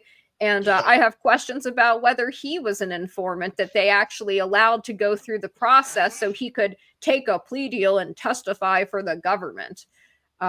It's very bizarre. They hand selected me and Mike. We had, by midnight, we already had lawyers retained on our own personal dime because of my family. They had to fight the government to get the court-appointed attorneys that we never asked for off our case so that our attorneys could be at arraignment.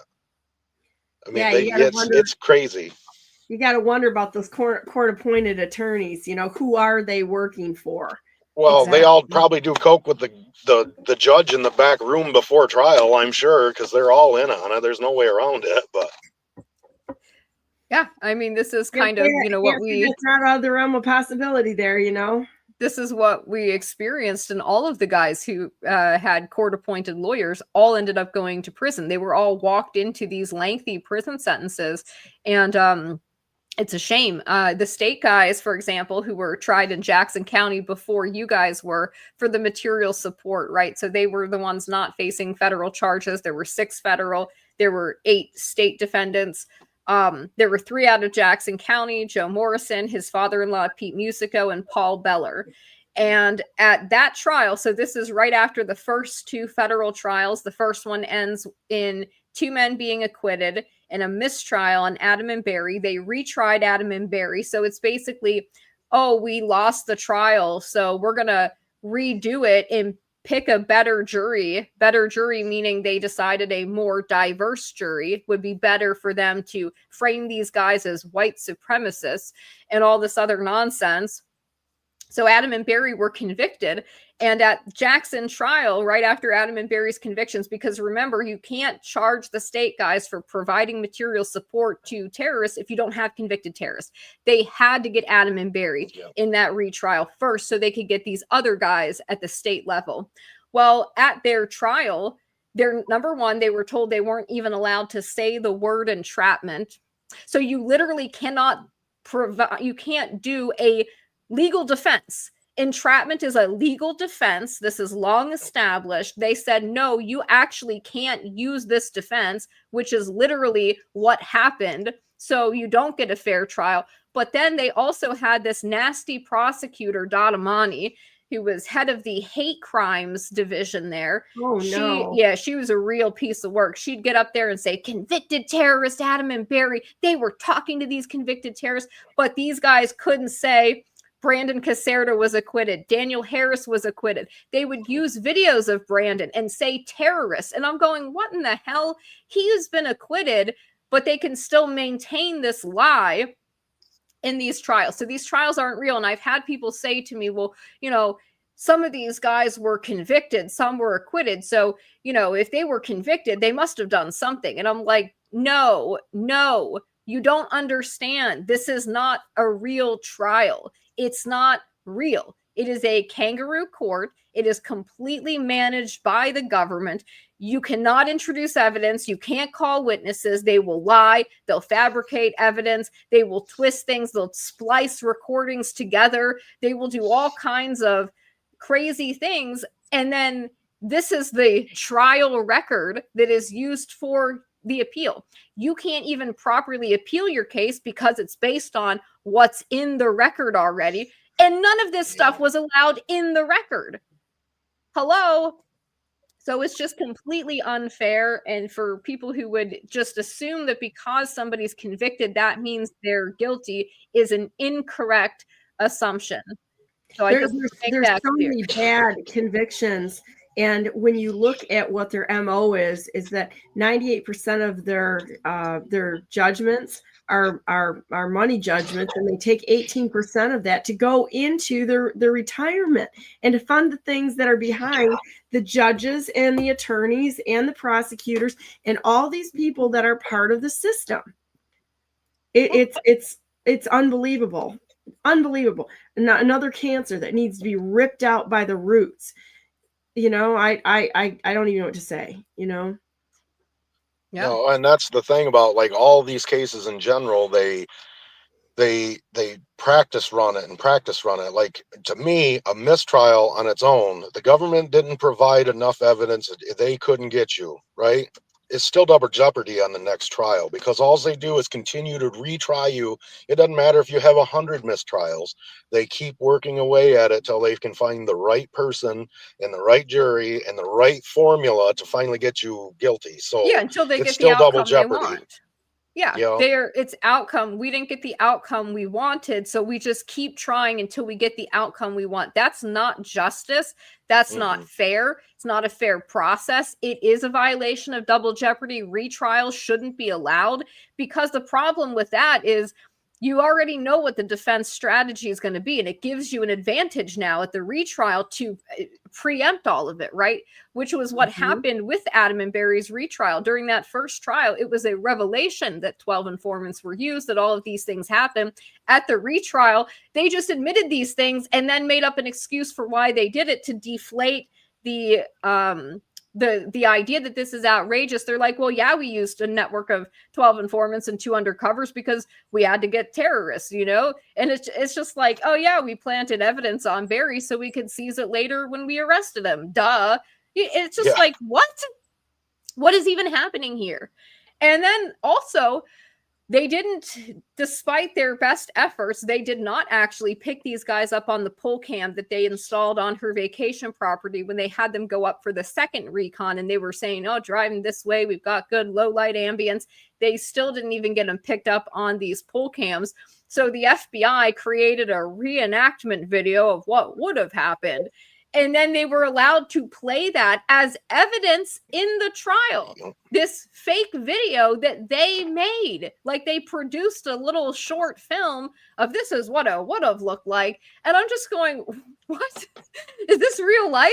This is actually happening? You could just introduce a video that you made up and say, well, this is what it would have looked like. No. That's absurd. And the judge, what was the judge's name in this? I want to know. I want to know these people's names. Yonkers. Yeah, Judge Yonker was the federal judge there. Real piece of crap. Yeah. And every single motion that he got from the government, he granted. Almost every motion from the defense, he denied. He granted like 1 or 2 just to maintain the appearance that this was a fair trial. But they were like the least, that they could do, right? Which is introducing some of the statements made by the informants, but not the actual audio. None of that could be played. They wouldn't let the defense lawyers tell the jury about the allegations of misconduct against the 3 handling agents. The government wouldn't even let those agents testify at trial. The people who ran the investigation, they kept off the stand because they knew if they got them on there, it would be opened up to asking these questions about Impala's history of perjury. Jason Chambers running a private company while he's working this investigation, talking about reallocating FBI resources to get his private company off the ground, talking about having foreknowledge of the case, trying to get government and state contracts based on his work as an FBI agent, and then Richard Trask beating his wife and almost killing her. So the jury didn't get to hear almost everything egregious that happened, and then they were just played these little select clips taken out of context, and then a story was presented. And this is what Impala said when he was interrogating their own informant, the pedo, Steve Robeson. So they arrested him after this. And in December of 2020, they brought him in for what he initially thought was like another meeting with his FBI handlers. Meanwhile, it's actually an interrogation and they're raiding his home, but they don't tell him that initially. And one of the things that they're saying to him is basically, we don't want you to testify. They're saying we can keep your name out of all of this. And basically, if you play ball.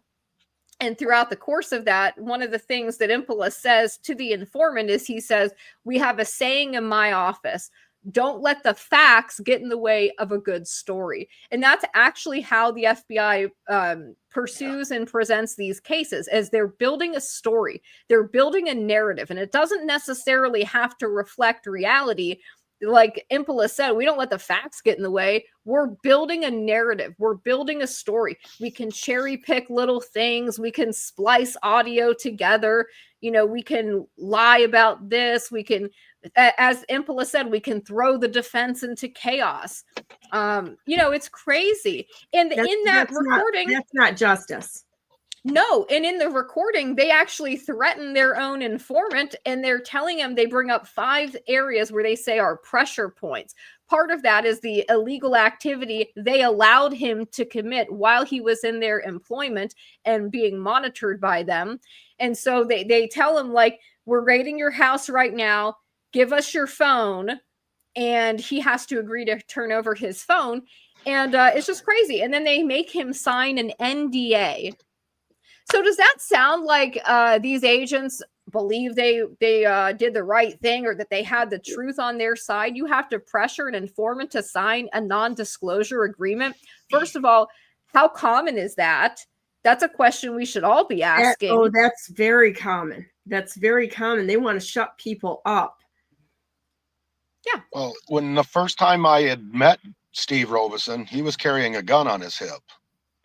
Right. And when they invited us to that training in Cambria, I didn't know he was a pedophile. That's the exact type of person that I would distance myself from completely, but then you find out he's a pedophile, and he was hands-on teaching a 15-year-old boy how to shoot a gun. And then they bust him for buying a felon with a firearm when they knew he had drugs on him, they knew he had a gun on him, and they recorded him teaching a child how to shoot. So not only that, they knew he was transporting explosives material across state lines. They let him drive around the country with explosives materials in his vehicle, running around with guns that he's not supposed to have because he's a felon. And they allowed him to be around people's children, knowing what he was. And they deliberately kept that off of his criminal record during this time in case somebody ran a background check on him. But more importantly, they left it out of their own CHS file, which talks about his past crimes. It's not in there. So what does that tell you? Yeah, about the FBI? It sounds like pretty intentional, and I have to say that when you start watching our government being run by, and the amount of pedophilia and child trafficking that's in there, I mean, trafficking kids and allowing these bottom feeders to do what they're doing, it's like they're like, lowest of the low. They're like the carps at the bottom of the swamp, the lake. I can't give any credibility to anybody above them. It's like anything else. You have to clean your own house out. It's like, if we have good cops out there, guess what? You're guilty unless you clean these people out. You're guilty. You're complicit. If there's anybody that's good in the government, You're complicit in standing with these people. If you're standing in the medical mafia out there and you're not calling them out and holding them responsible, you are complicit. You're part of the problem as the American people. If you're not calling these people out, you're part of the problem and you're complicit. We all have that duty to the United States of America to do the right thing. And more than that, to do the right thing before God. He's going to take account of every action and every word that comes out of our mouths. And if we don't stand against this stuff, we're complicit in it. Yeah, exactly. So I have here, this is Robeson's CHS file. This is the annual review of source dated November 3rd, 2020. This was after they interrogated him, raided his house, and made him sign an NDA. They list here that CHS has not been involved in foreign legal proceedings. CHS has a lengthy criminal history within the United States. CHS was previously arrested and served prison sentences for theft, forgery, receipt of stolen property, fraudulent insurance claims, bail jumping, and various other misdemeanors. The arrests span the period of 1984 to 2008. They're leaving out his sex crimes against children charge in their own documentation, which is why I say when Kash Patel and Dan Bongino say we reviewed the Jeffrey Epstein file and we've concluded that this didn't happen. Well, they lie in their own documentation.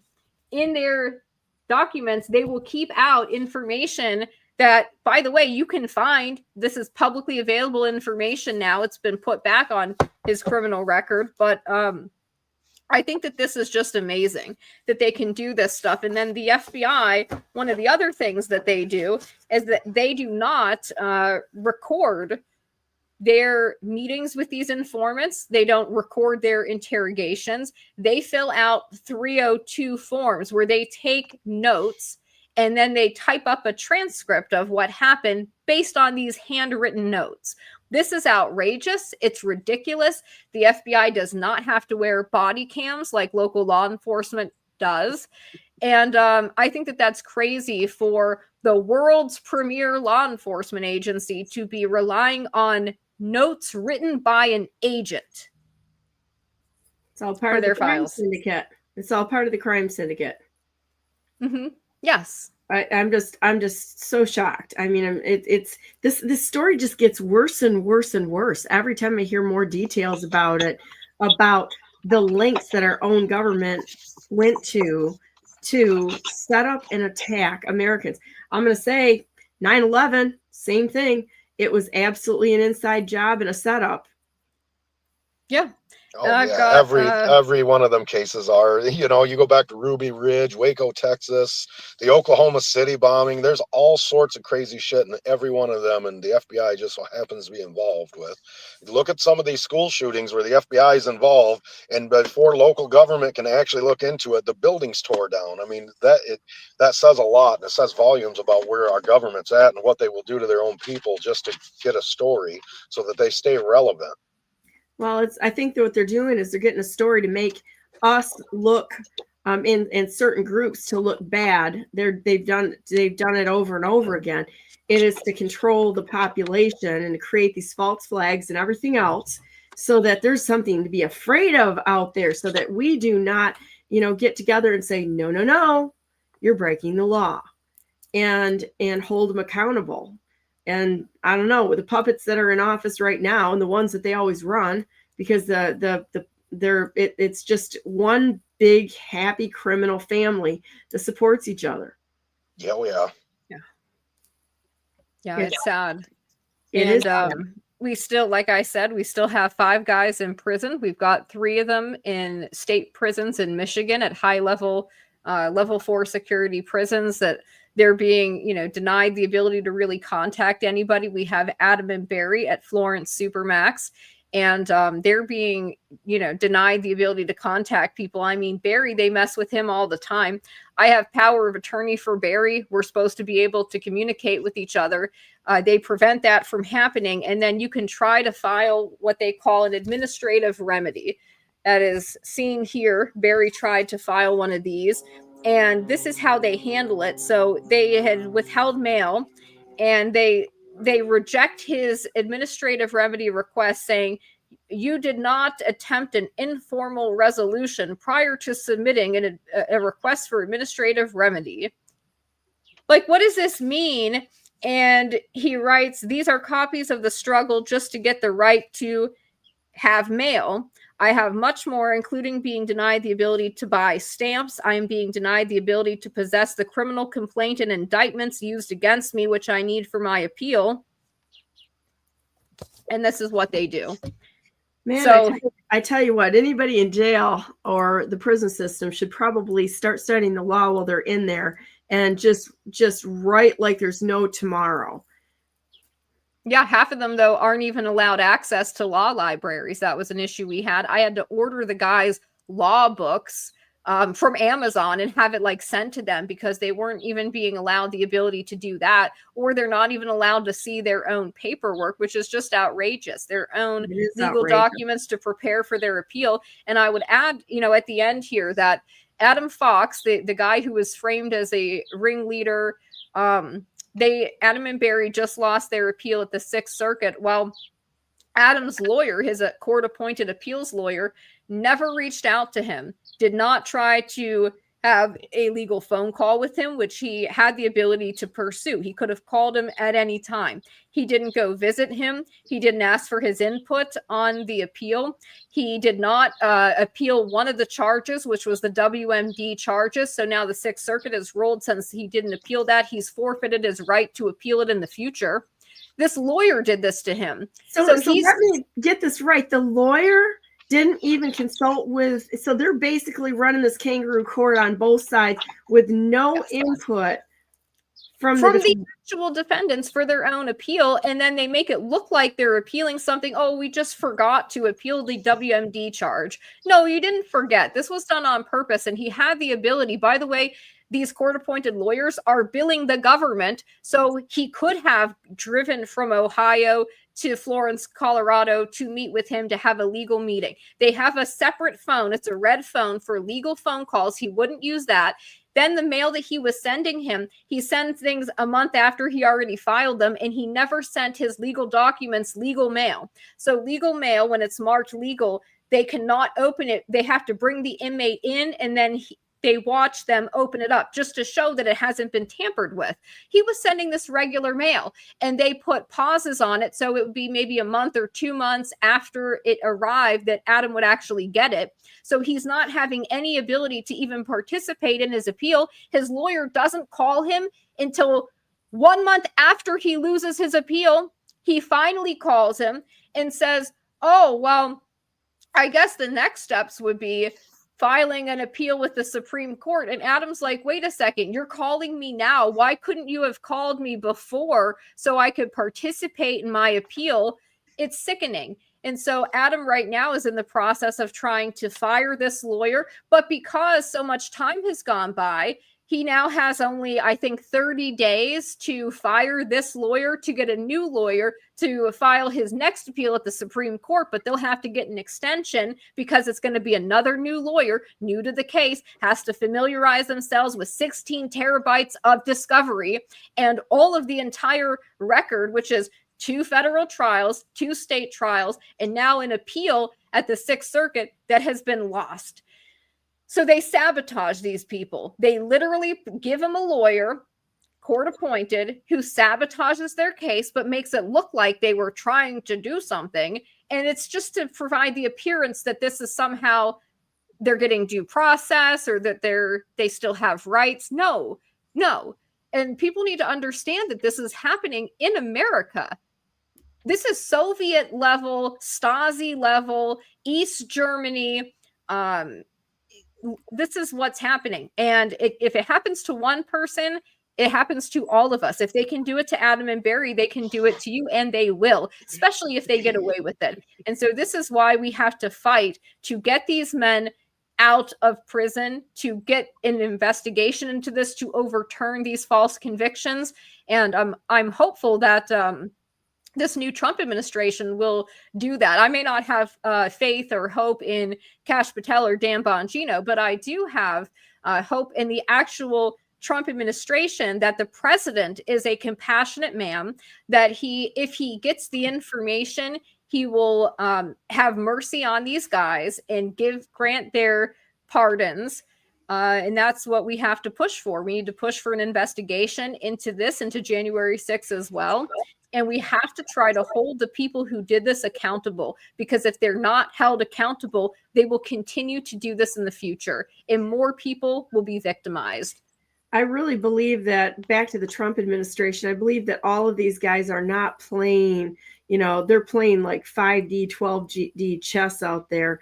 So with as many people as are downstream from these FBI agents and the people that are involved in the judicial system, this is a huge job to clean out. So it didn't happen overnight. This happened over decades and decades to develop this corporatocracy that we have going on right now.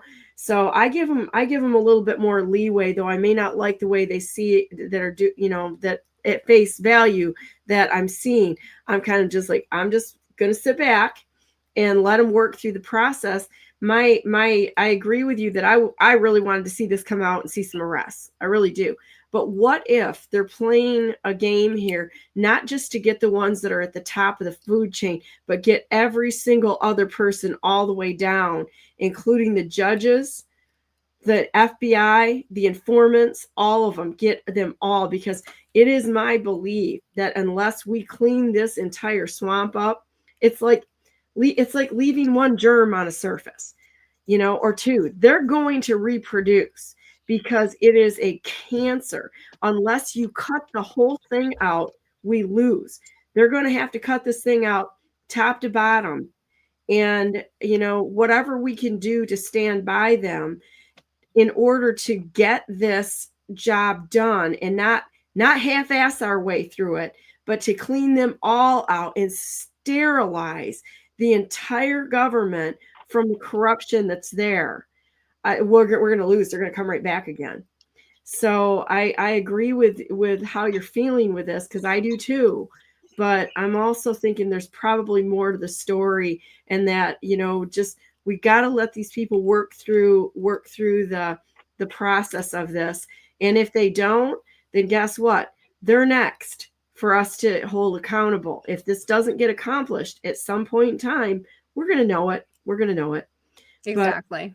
But I think I'm so proud to know you, and to Christina, the work that you're doing is extraordinary, and I appreciate you coming on. And Bill and Mike, I'm just really, I'm really glad that we've been able to put this story out here and really bring the details of how serious this is. This is so serious. And we can't stop talking about it, just like J6. I did months and months of interviewing the J6ers on BNN.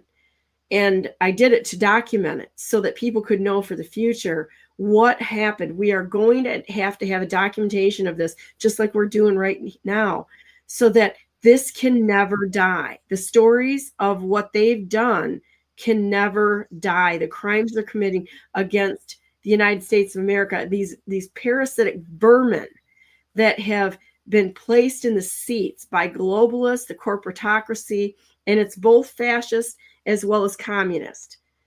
That it's the Hegelian dialect. If you have two choices, you have been smack placed in there by the corrupt powers that be to make a choice, and both choices are bad. We're going to have to come to terms with this and start thinking in a different way. Would you guys like to come back on next week, Monday? I'm sure we've got lots more to talk about. Let me check my calendar. I apologize. I'm going to be doing more filming with some of the J6ers. So what's... Because I'd like to hear more of this, because I'm sure there's more details that you guys... I should be able to do Monday. That's Memorial Day, but not the 3 days after. I'm not going to be on Monday. Sorry. Oh no. We're Okay. going to let everybody take the day off. I forgot that was Memorial. How about the following week? The following week. Yeah, that should be fine. I'll schedule you guys for the following Monday, and we're going to do this again, because until we get this FBI and the judges and this whole corrupt injustice system, and I mean it, it's an injustice system, and it's the FBI, because they're lying bastards that change I see it right now in the Attorney General's office in Michigan. They're literally destroying evidence. I've seen it firsthand. Yep. So guess what? Not giving this fight up. You got people here, guys. I hope the bad guys are listening, because some of us are willing to do whatever it takes to hold them accountable in a lawful manner. I'm not saying grab your torches and pitchforks. That's stupid people talk.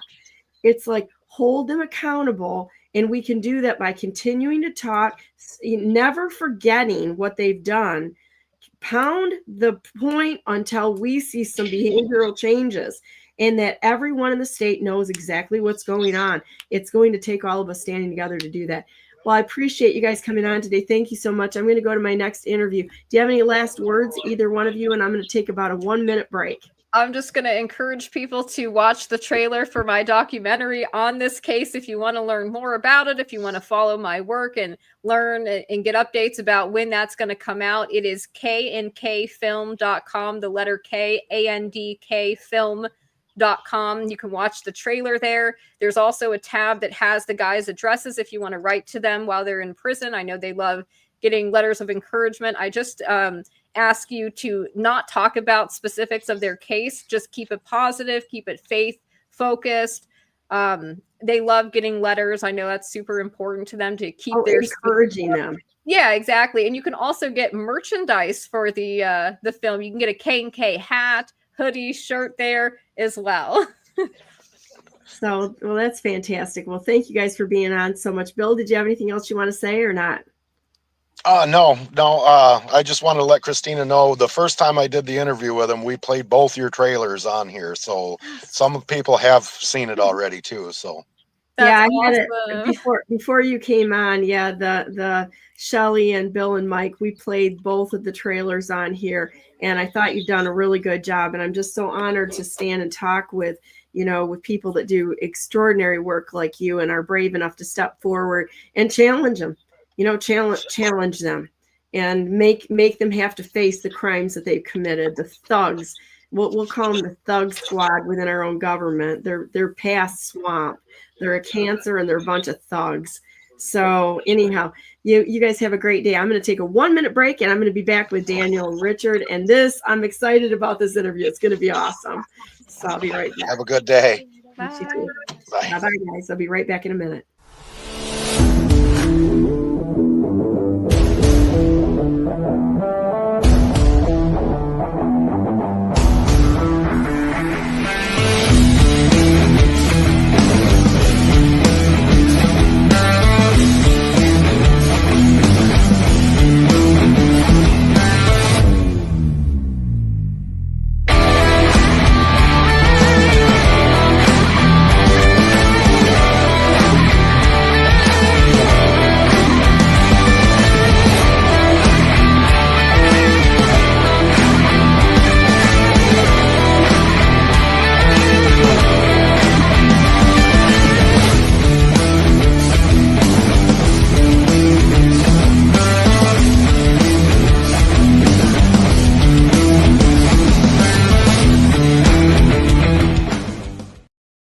Good morning and welcome to the third hour of Brandenburg News Network. I am Donna Brandenburg, and it's the 19th day of May 2025, and welcome to our show.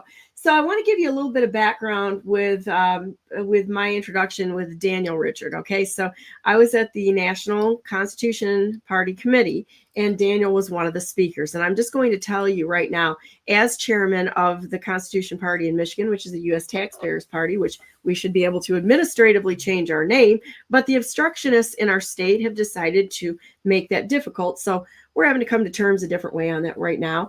But at any rate, the speakers that were there were incredible. I mean, the amount of intelligence that was in that room, and I don't mean like spook intelligence, just raw intelligence on how to deal with the United States, going back to the Constitution to hold people accountable, was inspiring.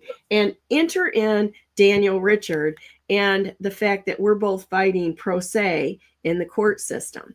Morning, Daniel. How you doing? Good morning. How are you? I'm great. It's so nice to see you. Same here. Same here. Welcome to Morning Coffee. I'm going to tell you what, it's like, this is the first time you've been on my show, and it's sort of like just having coffee with a friend. You know, I'm going to have to go for a refill here in about a minute. That's my iced coffee in the morning. And, Right. and so, but I'm so excited, and I wanted to show you, I brought your website up. So, and I just want to let you guys know, Daniel is a powerhouse. And I enjoyed listening to you, Daniel, so much. I can't even tell you, because this is the direction that I've chosen to go in, is holding people accountable by filing cases against people who have broken the law. And your case, I'd like you to explain your case a little bit so that people can know what you've done. And if you don't mind, you can go. Are you comfortable with just talking if I take a break and get myself some coffee here a minute? Yeah, that's fine. And then I'm going to start with why I'm doing this and where I'm coming from. Perfect. That's okay. I'm just gonna run and grab some coffee here. So I'll listen to you, but I'll be right back. No problem. So, for your listeners, I want to explain a very important point about where I'm coming from, and that is the state constitutions. The 13 original states all have their own constitutions. And the basis of the republic is based on those 13 instruments, those 13 sovereign states. And we are not teaching this. So the knowledge and the power that lies within those instruments, I discovered in New Hampshire, we have a provision called Article 10, Right of Revolution. And right of revolution is fascinating. I believe we're the only state in the Union that actually has that as a constitutional right. And I'm scrolling up to it real quick here. Hang on, bear with me. Article 10, because it has, as most articles in both the U.S. and the state constitutions, you will find that there are multiple elements pertaining to your rights within a single article. So Article 10, Right of Revolution, here we go. The first thing is it states what government exists, why it exists. The government being instituted for the common benefit, protection, and security of the whole community. That's the whole purpose of the form of government, right there. I'll say it again. Government being instituted for the common benefit, protection, and security of the whole community, and not for the private interest or emolument of any one man, family, or class of men. Well, I would submit to your audience that that class of men is a clear group of people today, international bankers and the lawyers that represent them in the legal establishment. That's exactly the warning. If you study the ratification debate of Virginia, when the Virginia legislature debated whether they would adopt the U.S. Constitution, Patrick Henry warned them all that today would come. Today would come because the U.S. Constitution, as written, as the anti-federalists warned, that the judiciary would ultimately destroy the sovereignty of the states, and that's happened. So the importance of this, though, can't be misunderstood, and that is that, remember, the state constitutions come first. The 13 originals are the creator of a corporation called the federal government. You know, James Madison said not once, not twice, but 3 times in convention while debating the Constitution that the United States government is now and forever hereafter shall be a body politic, Congress, and a body corporate. Why? Because it is a corporation. It's a corporation created specifically to carry out the enumerated powers in Article 1, Section 8. Right? You have 17 enumerated powers, plus or minus if you add a little bit here and there based on services. But all of them can be summarized into 4 external affairs to conduct on behalf of the states: wage war, negotiate peace, contract treaties, enter into treaties, and regulate commerce. So those are all, that's why Trump's tariffs, understanding that the way the federal government was created, that the tariff system was put in place to cover its own operating cost, right? The merchants that were involved. Remember, at that time, you have a seacoast-based economy, right? The move really doesn't gather steam until the revolution is over, and then really it grows from there a lot faster. But the point is, understanding the nature of the matrix. What are we dealing with, right? You know, as a police dog trainer, that's what I've done all my life, train canines to do all kinds of work for various agencies at all levels, and culminating at managing a federal agency, the Department of Energy. I had 10 bomb dogs under my command. So there's a lot of strategy that goes on to preparing for that type of work. When you're training, you're always thinking of worst case scenarios. So, you know, studying my adversary, the art of war, right? So that concept is what I did all of my life. And so as I enter into understanding how my government operates, I took a hard look at the state constitution. This is where I found Article 10. And I want to make one point about the previous sentence I stated, and that was for not for the private interest or emolument of any one man or family or class of men. And they were very specific about that, because that leads to the next part. And it goes on to say, and whenever the ends of government are perverted and public liberty manifestly endangered, and here's the key, and all other means of redress are ineffectual, the people may, and of right ought, to reform the old, which is what we're trying to do now, peacefully, and or to establish a new government, which goes back to the Declaration of Independence and what drove them to write this document. This is key, right? The Declaration of Independence, as I like to refer to, I have some liberty activists, unfortunately, who don't understand. It's a divorce letter, right? It's not a legally binding contract. That's a great way to term it. It really is, because it culminates in the king in the Treaty of Paris in 1783, where he relinquishes all his claims over the people, the land, the water, and so on and so forth. So, see, for me, everything goes back to original source. I was thinking that way as a strategist before recent Supreme Court decisions have come down, specifically the Second Amendment case in the Heller-Bruen decisions, but we'll come back to that. And so I was already in this original intent. I do things backwards as a trainer. It's called back-chaining behaviors. So, okay. So I working on that principle, because again, I didn't go to law school. I studied the law, and that's all I've ever done is study the law. Lawyers go to school. Back-chaining behaviors, for example, I compete in a dog sport where we have 3 phases: tracking, obedience, and protection. And so we have 3 moving exercises: healing that leads to a sit in motion, healing with a down in motion, and healing with a stand in motion. The stand in motion is the last exercise, but I teach it last on purpose because I'm dealing with a simple dog who has a memory pattern. So the memory pattern I stagger by doing the repetition enough times. They learn what comes next. They anticipate. Classical conditioning, Pavlov's classical conditioning, always produces anticipatory behavior. And you should not forget that when dealing with politicians. and I mean it. What's that? True enough. Right? Because it's that simple. Politicians are just like dogs. They're looking to make their situation better. Right? What does a dog do? He's always looking to get on your couch, get on your bed, right? Go out the door first, right? Have no rules. They want to be what makes them be the most that they can get away with.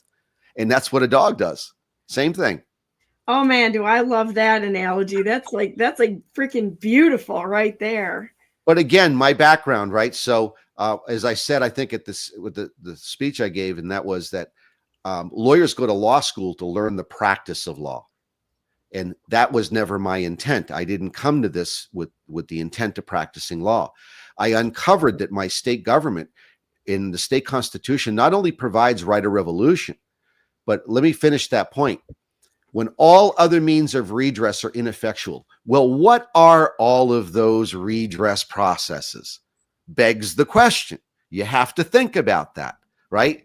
Because if you're going to try to reform the old, what are you going to base your complaint upon? So, and there are provisions for that. There are 4, and we'll go over them. But so once I read this part, it became so powerful to me. And then it goes on to say, and when they're ineffectual, the people may and of right ought to reform the old and establish a new. Well, what's that look like? I would submit to you Magna Carta, because chapter 60, I believe it's chapter 61 of Magna Carta, provides what? The redress of grievance process, right? If the nobleman gave the king notice, right? They gave him 40 days to correct the problem. And if he didn't correct the problem, they could remove their allegiance and their alliance to the crown. That was a big part of where our right to redress of grievances comes from. Again, knowing your history. You know, there's a great study for any of your listeners who have not discovered Chris Ann Hall. She's an American jewel, right? Oh, I love Chris Ann. She's amazing. This is where I learned the concept of the genealogy of the U.S. Constitution. But interestingly enough, if you pay attention to her teaching, she leaves the state piece out, because she travels all 50 states and she does focus on the second part of this social compact, because there are 2 parts and we only talk about one, right? The fundamental flaw in most of the patriot movement right now, and has been going on, this is why the Tea Party, in my opinion, failed, right? We keep talking about the U.S. Constitution as the be-all, end-all, but it's not. Remember, it was created by who? 13 sovereign states, where the people control their government. So that concept must be understood if we're going to formulate a plan of restoring, as I heard you say with your previous guest, how we're going to, take back how for the people to properly take control of their government again. And it does, as Benjamin Franklin famously said, what type of government have you given us, Mr. Franklin? And the response was what? A republic, if you can keep it. And that's what he understood. He understood citizen involvement. Yeah. And that's such a big deal. And unfortunately, the lack of education that's come through our indoctrination system rather than an education system has put everyone in America at a severe disadvantage, because we were not taught the fundamentals of law. We were not taught the fundamentals of the history of the United States. I mean, and so we're disadvantaged. So now we're having to relearn again.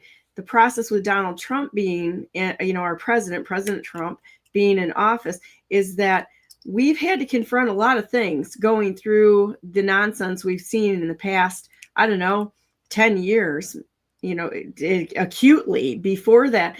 But it has come down to having to deal with this.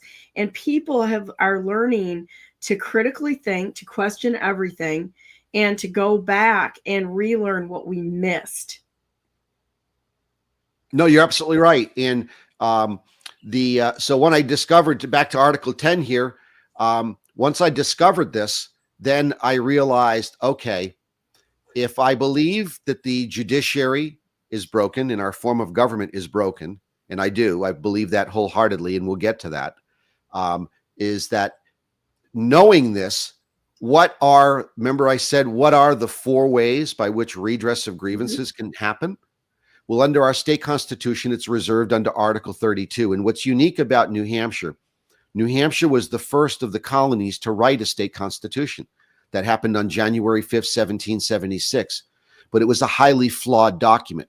Number one, it did not obtain the consent of the entire state population as the state was laid out on the property boundaries of the colonial period.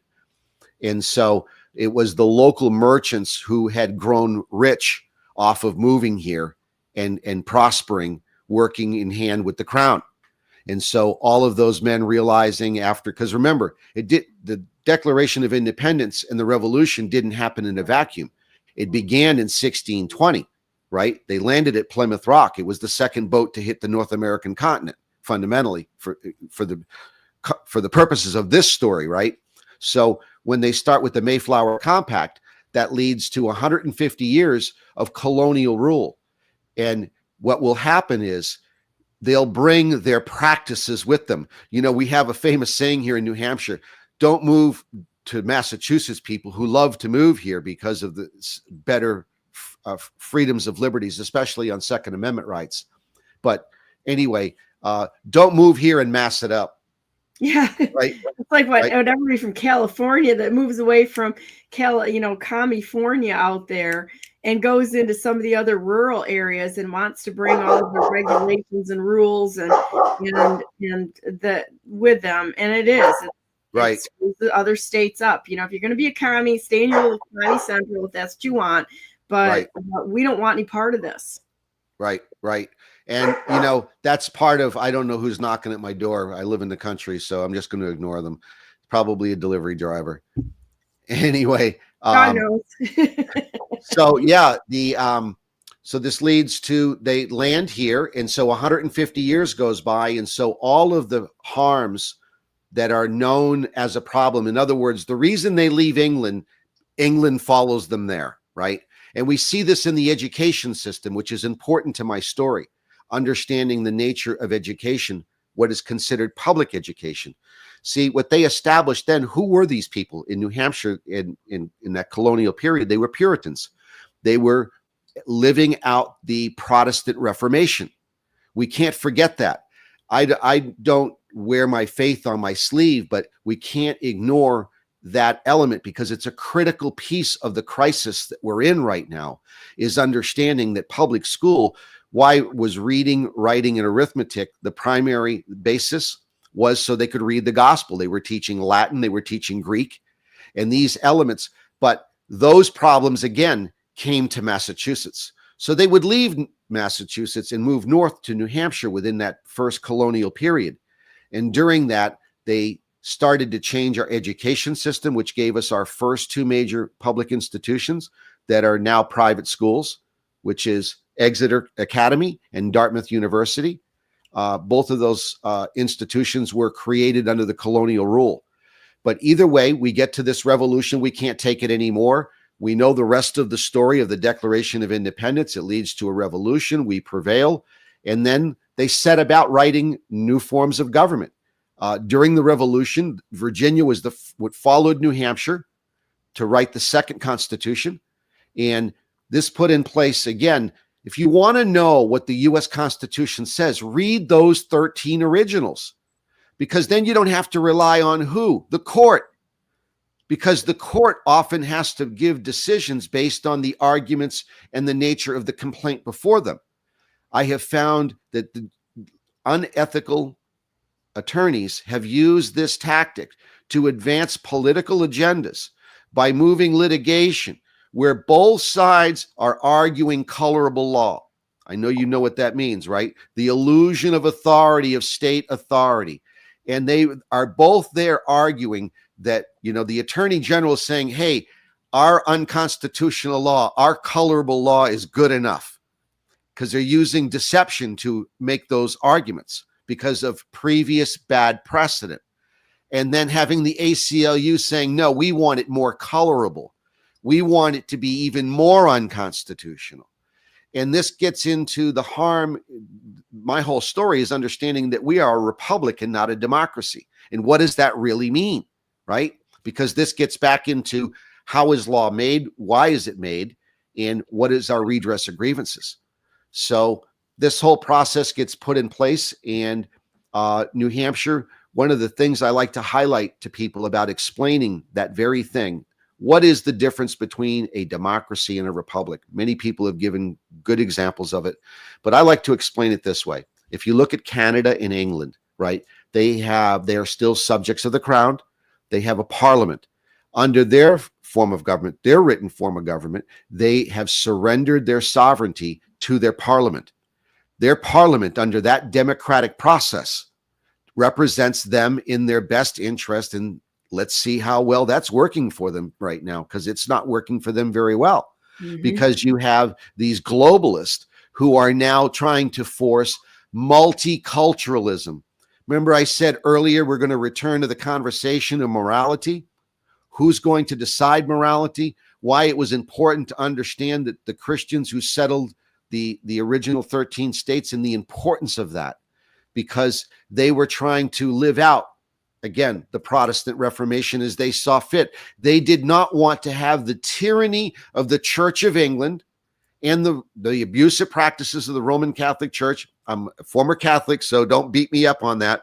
But the point is that history is well known that the church used, because they understood what? To control the people, you control their minds, right? You control what they believe in their heart. And so that's what they were freeing themselves over. And so understanding the switch from a sovereign king to the people being now sovereign, the author of the law of the land. The law of the land begins with the state constitution. So for me, there are 101 articles. Now, when it was originally written, it only had the Bill of Rights, which comes first, by the way. The U.S. Bill of Rights is an afterthought. Your state constitutions, almost all of them, begin with a Bill of Rights for a reason. And this is one of the, see, New Hampshire, another unique feature of New Hampshire is we are the first country in the world ever to form itself into a country by a constitutional process where after the revolution, they were completely dissatisfied with that original document I mentioned earlier, January 5th, 1776. Why? That document had one body. It was an assembly of men who had wealth and organizational skills, and they elected a committee of safety, but there was no rule within that first contract to amend it. There was no way to change its defects, or no provisions. So they let it stand because the committees of safety during the revolution went to each and every home on horseback and got them to sign a pledge. They wanted to know, are you with us or are you not with us? And that's what the committee of safety did. That's what I resurrected here in New Hampshire. They rode around and checked the loyalty. And if you didn't swear an oath to the revolution, you were disarmed, or worse, depending on the nature of what was going on. But back to the whole point here is that this whole process leads to the state constitution. They have a convention in 1788, 1781, and 1783. And the first convention rejected it because there was no Bill of Rights. They were rejecting they were upset with the king. Why? Because they had a Bill of Rights. It was called the English Bill of Rights. Why? Because they were all Englishmen. They were here under the protection of the crown. They were denied what? Due process, because all of their petitions and remonstrances submitted to the crown for the abusive practices of the parliament, passing what? Taxes. Taxes are abusive practices, right? And we know the long list. They're in the Declaration of Independence, right? So what do you think the founders of New Hampshire were going to do once given the opportunity? They were going to protect themselves from those abusive practices. So the first issue was the first convention didn't produce a Bill of Rights. So it went back to a second convention. We get a Bill of Rights. There are 39 enumerated powers. And then the final convention, we get a president. We want a president of New Hampshire because we're becoming a new independent and sovereign nation. Big deal. Not talked about very often anymore, but that is in fact what those 13 states become, because the state is a sovereign nation. The country of England is a state. So is Qatar and any of these other sovereign states. But the point is, these three conventions made New Hampshire, after ratification, and it went back to the people, and at the local level, at the local level, got the consent to change their form of government. That's huge. And New Hampshire's constitution would be changed 150 times from the beginning to today. Not all of it good. So let's be clear about that. Not all of it good. But the point is that there's a process there. So remember I said if all effective means of redress are not effectual. So that's the first one. You have the right to petition under the Bill of Rights, to petition the government for redress of your grievances, to remonstrate and protest against the passage of bad law. For example, the very first time that was used by James Madison in Virginia to protest state funding of schools. Why? Because he understood something very brilliantly, and I might point out. He pointed out, have you folks forgotten that which the state finances, it controls? And oh, by the way, Which version of Christianity do you propose we're going to teach? Yes. This is the bedrock instrument of all separation of church and state arguments, which gets to the heart of why are we in trouble. Our public education system today isn't a public education system based on morality and religion. It's based on secular ideology moved by the progressive left and the teachers union. And the reason we have half of America believing what it does, you're right, we have a serious cancer, and your own tax dollars have financed that revolution. And that revolution is the destruction of America. Those are not public schools. I beg anyone to answer the question. Who decides what is moral or righteous, and who should make that decision? Who's doing it now, and who should make that decision? I'll let you answer. Agreed. I think it needs to go off of a standard, and the standard that I think is probably the standard we need to go off of is the rights given by God. And you go back to the Bible. The Bible has the purest form of government in it. If you go to Kings and Judges, if you go there, the system is all there, and how to run a government that's set up for keeping the peace. Right. It's all there. And right. they kept, the Jews or the Israelites were doing the same thing that's happening in America. God gave 10 commandments. That wasn't good enough. So they layered another 648 on top of that, so that you were always in conflict, and it set it up to put people in a situation of actually no standard, but just to have something they could complain about and use to harass each other. Right. Right. No, you're absolutely right. And when I address this issue, I point out to people, again, I'm not here to wear my faith on my sleeve. What I am asking people is to respect the history of what's happened.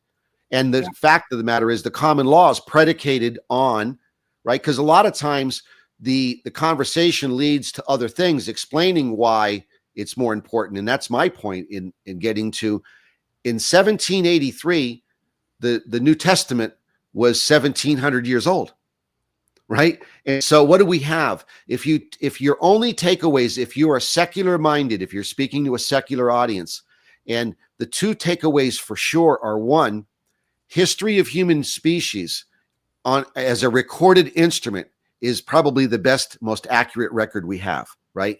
Of the trials and tribulations of human beings. And from a behaviorist point of view, as a dog trainer, I say to myself, what do we have in the makeup of the body? And ask that question on a broader scale. What do we have globally? And if you go, who sets the moral compass in any spot on the globe? And the answer to the question is, depends on the religion that dominates the usage and custom of that locale for X amount of time.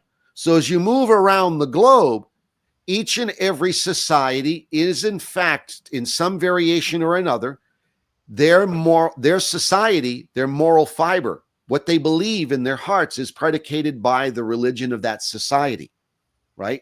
And so when you go to cross that up, what's that lead to? A lot of chaos. In other words, what are we seeing in this multicultural experiment in England, in France, and so on and so forth? It goes to customs instead of, what becomes custom or customary, in my opinion, rather than based on integrity and your service or the way you treat others. Right.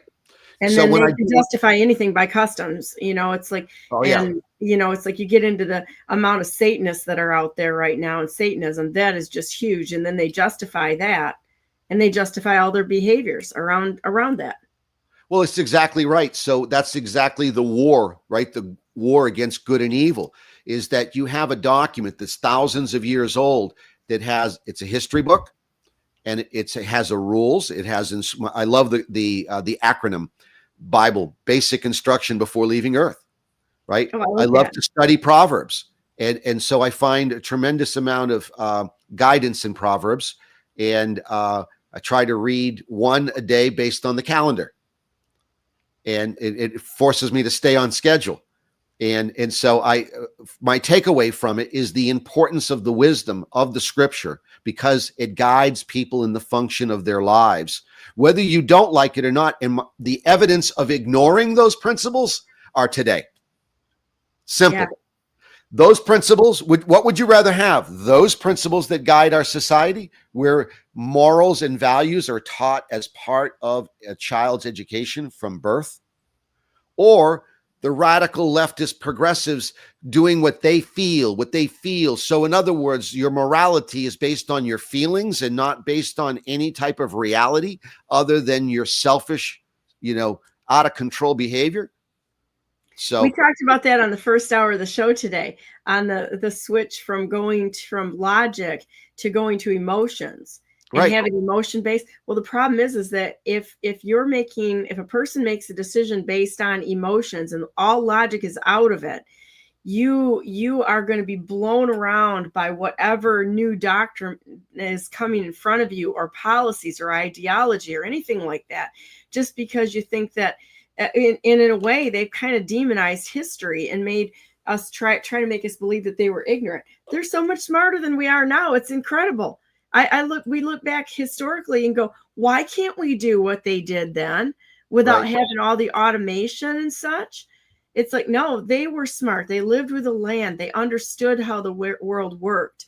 And we've lost so much intelligence to the lack of being connected with that, and replaced with this emotional quotient that's turned people into like sniveling little, I don't know, pukes in a corner that are curled up in the fetal position. Are you kidding me? It's sad. Our current generation is in dire straits. I think so too. It's like, I mean, you listen to him go from, when you stand with God, I'm just going to say, this is my right hand here because it's all backwards here, but so I'm going to have to change here. So if you start with God, and let's just say God is on the right and purely not politically right, but let's just say that God is here and Satan is over here. You've got pure good and pure evil. Some of us, we're kind of in the middle trying to make these moral decisions on a daily basis because there's a little gray area coming with some of the things. But if you stick to the Bible, the wisdom that's there and how to handle situations makes it real easy. Makes it really easy to cut to the chase. How are you treating others? Are you treating them with a fairness that you want back? Right. One of the things that I started out when I was in business is telling clients or telling tenants when I started buying real estate and such was, don't treat your neighbor the way you want to be treated, because you'll just sit in there and get in a fight. Treat them the way you want to see your grandma or somebody you really love, or your pet. If you really love someone or something, treat the people around you on this earth the way that you want to see them treated. And if you see somebody treating somebody you love poorly and it breaks your heart, there's your first clue to that there's something wrong going on. Don't repeat it to others. Right. Pretty easy. Very easy. Yep. Well, I'm going to return to my story of New Hampshire and wrap up our hour here in a few minutes. Yeah, you keep going because I just keep talking. We're fine. I don't have to go anywhere. So if you have to go somewhere, I get it, but don't feel rushed. So I want to take everyone to the very first article in our Bill of Rights because it sets up the Republic. Because everything that follows this state constitution and the U.S. Constitution starts with this sentence: all men are born equally free and independent, has a semicolon. Therefore, all government of right originates from the people. I can't emphasize that enough. It doesn't say some, doesn't say maybe, doesn't say in the future that you're just going to ignore this document and create more government. That's the big takeaway. All government of right originates from the people, because the paradigm is inverted now. The people are sovereign. The people are the author of the law of the land and no longer the crown. And that's why that very first sentence, it only sounds like a few simple words, but its meaning is profoundly powerful when the rest of this document manifests itself. But it goes on to say, after it originates from the people, is founded in their consent. Think about that. In order to give government more power or to take it away, what did I say the first problem with the state constitution was? You couldn't change it. It wasn't amendable. So they made it so that it is. And who is the one capable of making that change? The people, not the government. And this is the whole nexus of all of our problems right there. I could end the show right now and tell you that's the whole problem, right? That government, see, in a democracy, as I alluded to earlier, England and Canada as great example, they've surrendered that capacity. See, those politicians get to act in their best interest and they can't be trusted. Look at what they're doing to them. Look what governments of the past have done to their own people when given that power away. No, it's reserved unto the people. What's the 9th and 10th Amendment say, right? 9th says just because we didn't think of it when we wrote this document doesn't mean you can assume more power. And the 10th Amendment says, yeah, and by the way, those powers that you gave us are the limits of our power. And if not, they're retained to the states and or to the people. This is why. This is why. And again, that's why it's so profoundly important to know the sequence of events, because you don't need case law to figure this out. So the next step, of course, is what rights, because we get into protection in the next article. All men have certain natural, essential, and inherent rights, among which are the enjoying and defending life, liberty, acquiring, possessing, and protecting property. In a word, seeking and obtaining happiness. That covers a lot. Donna, have you ever read James Madison's essay on property? I don't know if I have. There's your homework assignment. Look it up. It's brilliant. I guess what he does is he explains that property within the meaning of the word in this period in our history meant you have a right to your property and a property in your rights. In other words, a trespass on your rights is a trespass violation because it's what? It's your property. It belongs to you. The Bill of Rights is your private property. Again, something that's not being taught, but is in fact in our New Hampshire case law, that it is the private rights of the people. So I didn't just make that up. And so from a very important case, but we won't get into that. And the other important part of that, what's that? What's the case name? It's Worcester, Wooster, Worcester v. Plymouth, not Rooster, but Worcester. And it's a personal injury case where someone gets hurt on the roadway in 1882 and he sues the state and he's seeking a trial by jury. And it's a brilliant, brilliant dissertation on constitutional law by the New Hampshire Supreme Court addressing that issue. And that would be me. Hang on, that isn't me. Is it being cited there? Worcester v. Plymouth? Let's see. That's what I put in. Let me go back a minute and see if I clicked it because that's what was one of the first references that came up. Nope, that isn't it. Let me see. It's right here. I'll send you a link. Here, we'll go here. I'll send you a link. Yeah, that's it right there. The should be 1882. Yeah, that's it. Yeah, and those are the cases that also cite it in attached to it. Oh, that's interesting. Yeah. Wow, that's a cool source. I haven't seen that one before, and I look at a lot of sources, so that's cool. So what happens is the state tries to invoke the rights of the people. See, part 2, the form of government under our Constitution, because we have a part 1 and a part 2, and that's what Worcester v. Plymouth breaks down. And so the state tries to say, hey, we're entitled to a trial by jury.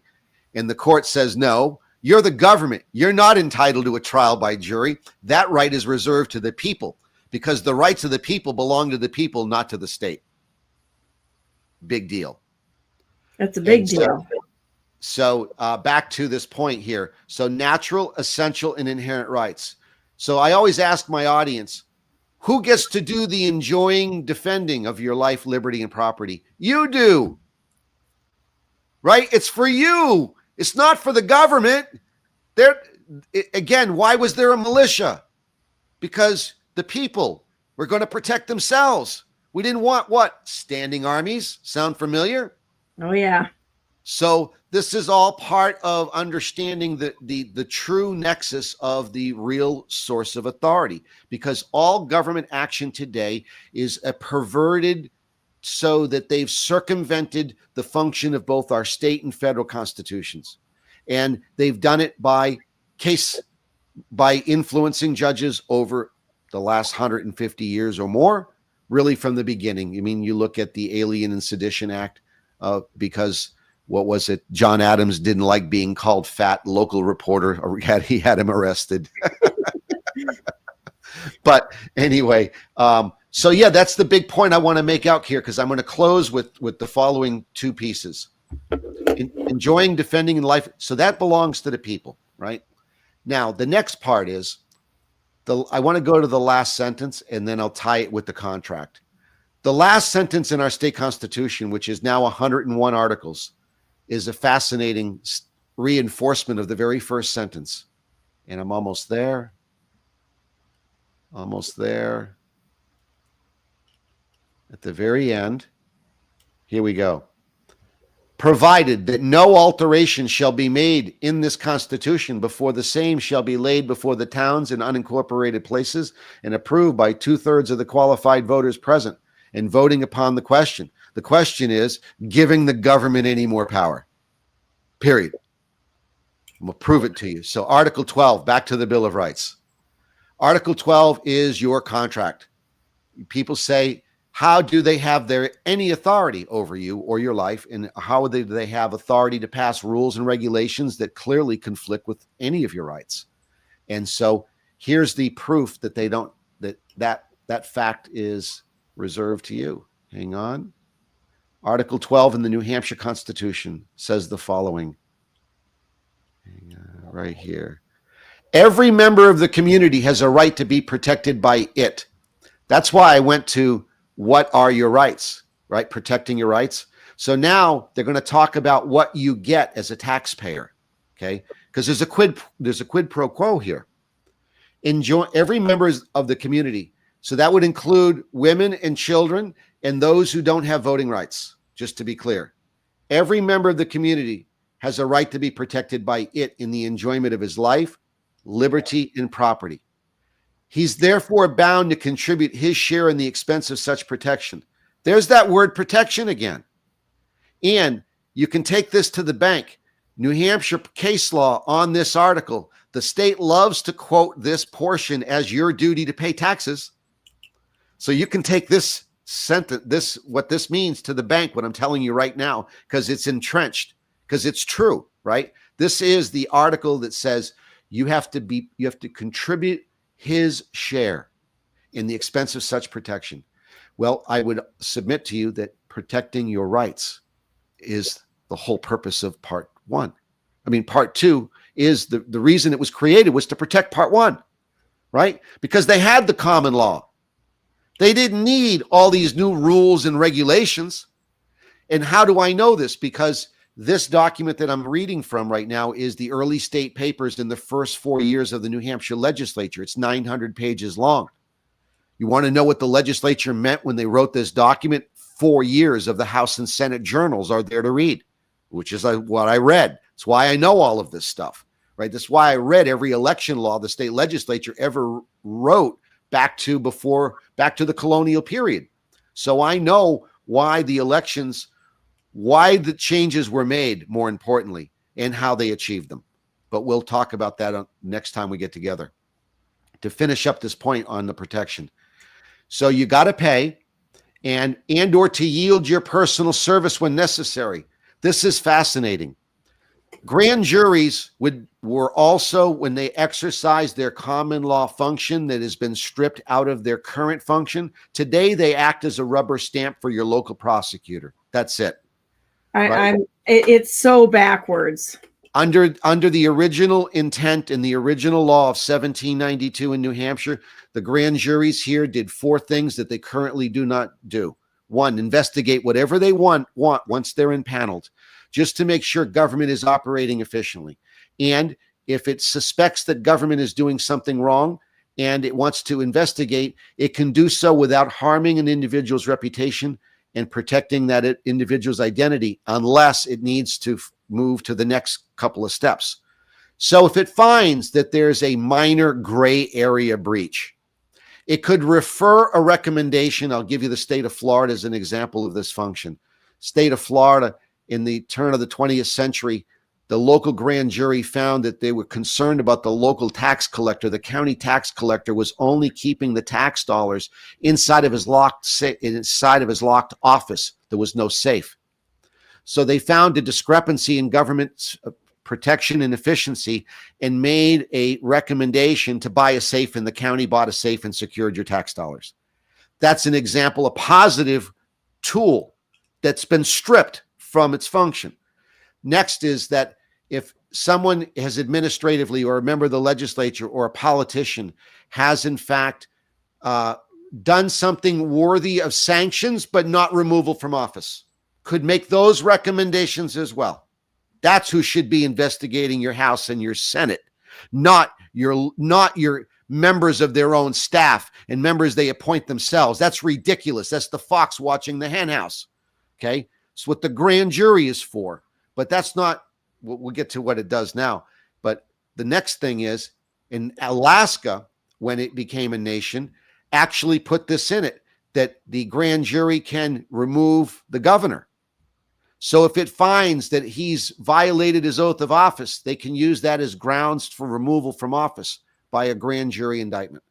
So those are some of the things. And or what is the final step, of course, is if it finds that there is what should be, see, your grand jury is based up on common people. It's not full of lawyers. So if they have suspicions, they submit what? The referral process. You have affidavit? No, there are two things. I'm drawing a blank. Give me a second here. I've got to go to my resource here. Fifth Amendment. Constitution. Yeah, this is a great process to go through to really explain this, because so few people explain the process that I've even talked to, you know. Right.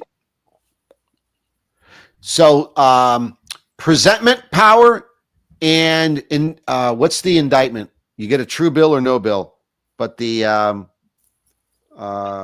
presentment power, that's what it is. So you present to the county prosecutor, and if he finds that there's probable cause to move forward, that's fundamentally where you're at. Now today, what they've done is they've stripped away that process from your common law at the local town process. Here in New Hampshire in 1792, I found the original law, and what it provided for was that when every year it's a local election at the local level, independent of the judiciary. So they elect their grand jurors. And if you have cause for why you shouldn't serve, you have to convince your fellow neighbor why you shouldn't do your duty. That goes back to contribute your service when necessary. It wasn't just militia duty, but it was also any public duty, because self-governance. Did they run citizen participation? Did they run for this for being as part of the grand jury, or were they nominated, or how did that work? You were only the qualified voters of the district that were taxpayers, because you had to be a taxpayer. You had to pay a poll tax. Only they were part of the jury selection, and they would have, the moderator would call for a special local election, just like we do today for re-electing a missing member of the House, Senate, or otherwise, right? So this election is called for that purpose. And so the process was the county clerk, being the person in charge of the court docket, would go to the judge and say, hey, we're going to need X amount of jurors. He'd sign the order. The order would go to the local town. The local town would elect the amount of jurors they need to fit whatever they need in that county, because it was broken down by counties. So whatever that county needed, they would send those orders. They'd have an election at the local level, and then those elected would show up on the day of the order. The judge would swear them in, and they would act independent of the judiciary. Now, the legislature has given the clerk of every court in the state access to the DMV record and your voter registration records, and they now control the entire process, and it's strictly for the purposes of getting indictments. That's all they're impaneled for, is to rubber stamp. And so all of the previous powers of the grand jury, the presentment powers to investigate and do all of those other things they ought to do. And again, they're gone for a reason. Why? Because this leads to the next story, the judiciary and how all of that got changed. But let me finish Article 12.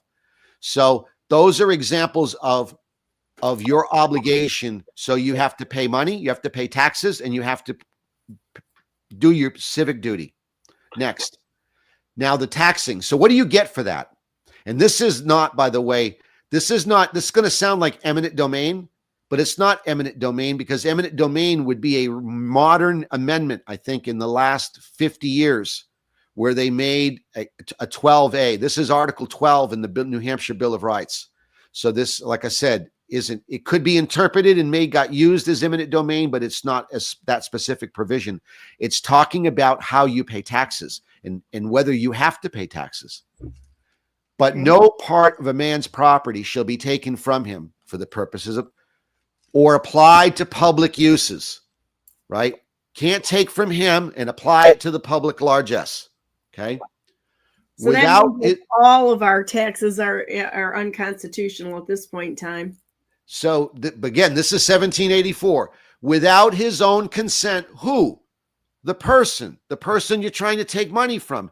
So history, my research showed that means that if the town collector or the tax collector is willing to take chickens, donkeys, horses, or other materials or methods of paying taxes. Remember, there's a lot of bartering going on. There was a shortage of paper money. They were using gold and silver because for depreciation purposes, by the way, also. But so this is going on. And then, so it goes on, or applied to public without his own consent or that of the representative body of the people. Most of my state legislature reads that and think we're talking about them. We're not talking about them. We're talking about us, the people, or the representative. Because remember the first sentence and the last sentence of the document that says that only we, the people, can change this government? Well, they're also talking about the taxing provisions. New Hampshire's constitution was only based on property tax in 1784. It's been amended 6 times since then to expand the state's taxing power. There's my evidence of what I'm saying is true, because prior to that usage and custom, there was no ability to charge you in any other way than based on your property. So does it make sense to you? Mm-hmm. So in order, because back to what did Parliament do? The Stamp Act and all those passage of laws to keep raising revenue for the king because he needed more money. He was on multiple war fronts by the time the revolution was leading into the revolution, right? He had conflicts. He spread his military apparatus too thin globally. So to raise more revenue, he kept raising taxes on the colonists. And that's what led to the revolution, wasn't it? Boston Tea Party and so on and so forth. So that's what that means. That means that you can't raise new taxes. This is one of the things we get for paying you in the first place. This is a big deal. It's a big deal. So next, and this is really, really powerful. I said this over and over again during COVID. So keeping in mind the preceding sentence that we just talked about not being able to change the government's authority over taxes or you, nor are the inhabitants. Who are the inhabitants? They're defined by this document as those people who possess political rights. Inhabitants are those persons who have the right to elect or be elected in the town, parish, or plantation where they live. That was the language used during that period. So now it's strictly the town or local municipality. But the point is, inhabitants are people who vote. That's the name. That's the constitutional word that says a voter or someone who runs for office, not a resident. That's key. We'll talk about that next time we get together, explaining that difference, because there's a real big difference and most people don't know it. You're called a resident. The reason you're called a resident, they trafficked your legal person into DC, so you pay federal taxes. Okay. Why? Because you're regulated by the 12-mile square, right? The 10-mile square.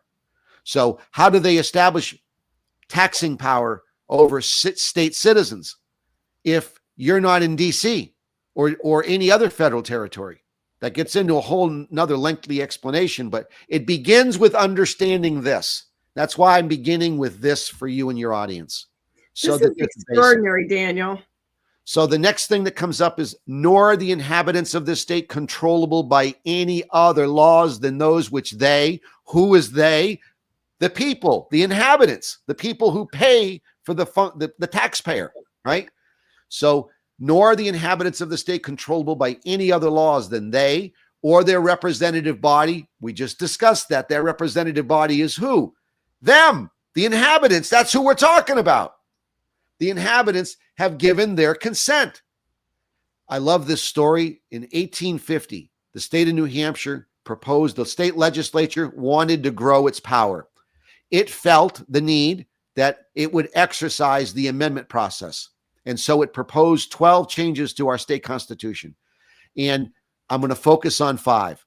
First, we have an executive council that oversees our governor, and they were promoting the concept of getting rid of an executive council, one who had represented each district of the state, spread out in 5 districts. And that way they oversee the appointment of judges and spending of money. Let's get rid of that office and in its place, replace it as the next amendment, create a new office called the Office of Lieutenant Governor. You have one, don't you, in Michigan? Yes, we do. So they were going to change that here. Next, they had a Department of Agriculture because there wasn't one. A Department of Railroad. There wasn't one. The year is 1850. That's why history is so important. What powers were they exercising then and why not? The fact that these agencies didn't exist and the fact that they are now asking for permission to grow government's power. And the last one you're going to love, a Department of Education. And the people and 12 other changes. And so the people said, no, we're not giving you more power. So how do we have a Department of Education? Because the legislature, as I said earlier, went around the people, the will of the people that says they can't do this. And by statute, created a Department of Education. And then FDR would summon the governors of all 50 states during the during the New Deal. He summoned all the representatives of the state governments to go home and get your legislatures to pass legislation accepting federal aid. Yeah, that's where you come to the There you go. That's the poison pill right there. There you go. You take that foreign aid and you are there, you know. So you're going to do what they tell you to do. All of our municipalities are completely broken. Right. Yeah, they're broke unless they've got the federal monies coming to them. They're completely broken. Let me read one more to you that you'll find the taxing clause in the Bill of Rights, by the way, which is going to exclude federal taxation and it's going to exclude any changes to the existing Constitution unless the people permit it. So, which they didn't, right? They didn't. They didn't. They did 6 times, but the U.S. Constitution, they didn't. They didn't pass the 16th Amendment. That was fraudulently forced on the American people because of the Federal Reserve and all the power players that were in effect at that time. Article 28. I'm going to give you a question here and then finish up with what you were saying. But how many amendments could you strike to the point of being actually lawful? Because I've always said you go back to, I don't know, 14th maybe, everything after that. Well, the answer to your question is rather lengthy, so I'll give you a good research tool. Okay. John Locke, 2 treaties. Okay. Dissolvement of government. John Locke, and I'll give you a specific answer. John Locke famously said in his work that when talking about this very thing, how does a government become defunct? And he explains all the various methods that a government that exists can be made defunct, whether by its own hands or by external affairs of invasion and so on. So he talks about all the different ways that can happen. It's a great study. And he famously says that once a government redefines and reelects itself, not pursuant to the law of the land, it nullifies its very existence because it isn't the elected body of the will of the people, because they didn't obtain the will of the people. They obtained their own consent, didn't they? Yes, they did. I think I used this analogy at the speech, and I'll give it this morning with your audience, and that is, I'm sorry, I lost my way. I got ahead of myself. It's okay. I've been interjecting too, so that's probably not ideal. So, Well, this is the taxing clause. Ready? okay.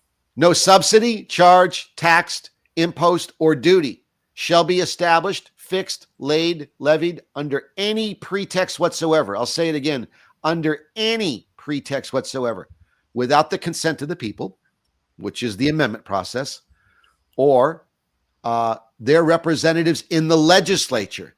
Remember I said to you that the representative body of the people was not talking about the legislature, it was talking about the people. There's my evidence. We're still in the Bill of Rights. This is Article 28. We're talking about an extension of Article 12, the taxing clause. So the reason is they're representatives of the legislature or the authority derived from that body. In other words, the reason that says the second part, there are three provisions there. There are three commas. First is the taxing power of the state can't be changed without the consent of the voter. The taxing power we have given you, you are free to do what? Delegate that to the local level. And that's what happened. So here in a Dillon rule state, we are not a home rule state. We are a Dillon rule state where each municipality, town, or political subdivision of the state is bound by the state legislature and the power it grants it. Includes the SAUs, the schools, and so on, which forces upon the entire state an equal form of government, so that each of its political umbrellas must act in the same manner statewide. I want to talk about that, the home rule. What are the deficiencies in home rule? Well, home rule allows it by the constitution of that specific state, and there are many states in the union who have that provision, right? Where they've delegated in the Constitution by amendment the power, or was created that way in the more modern states that came after the fact from the colonial period moving forward. But you find that that they amended their constitutions in order to permit that to happen. So the local municipalities are in fact authorized to do A, B, and C, whatever the state constitution provides. I'll give you an example in Arizona. Arizona's constitution, every state in the union, because of Article 1, Section 4 of the U.S. Constitution, that is the electors clause, that Article 1, Section 4. It delegates specifically to the legislatures of the several states, that's all 50 states, the responsibility to establish the time, the manner, and the place of conducting federal elections, right? Mm-hmm. So because it's responsible for doing that, it's the legislature and no one else. In other words, no one else gets to do that. Everyone else is excluded because they've been named as the official body. Arizona wanted to change that. In our state has contemplated that the progressive Democrats want to make a change. They want to amend our constitution as Arizona did and create a brand new redistricting commission that is constitutional in authority, so that then the legislature can write statutes that cause that provision of the Constitution. So you end on a great note here. This is the proper method of doing things. That if you want to give more power to your state government, create a redistricting commission, as Arizona said, and give them power. But they, this new body, are still bound by federal law, and they're still bound by the state constitution that gave it life. So that's the whole point there. And by the way, this has survived U.S. Supreme Court's judicial scrutiny under the recent Moore v. Harper case, which is a big part of my case. That's why I know this so well, right? The Moore v. Harper decision is a redistricting case. And so that case, as all of those cases come out, the following answer comes from those decisions. And that is the Supreme Court ultimately tells, in its opinion, that it has no authority to enter into debates about redistricting. Those are what is called justicable, right? Just whether a case is justicable. In other words, I may be pronouncing it wrong, but it's a complicated word. Forgive me. So they'll say it's not justicable because it is not reviewable because it's a political question. And the court isn't in the position of entering into political dialogue. It's there to judge controversies placed before it. So this is one tool the court will use to not render opinions like they did on my right to redress case.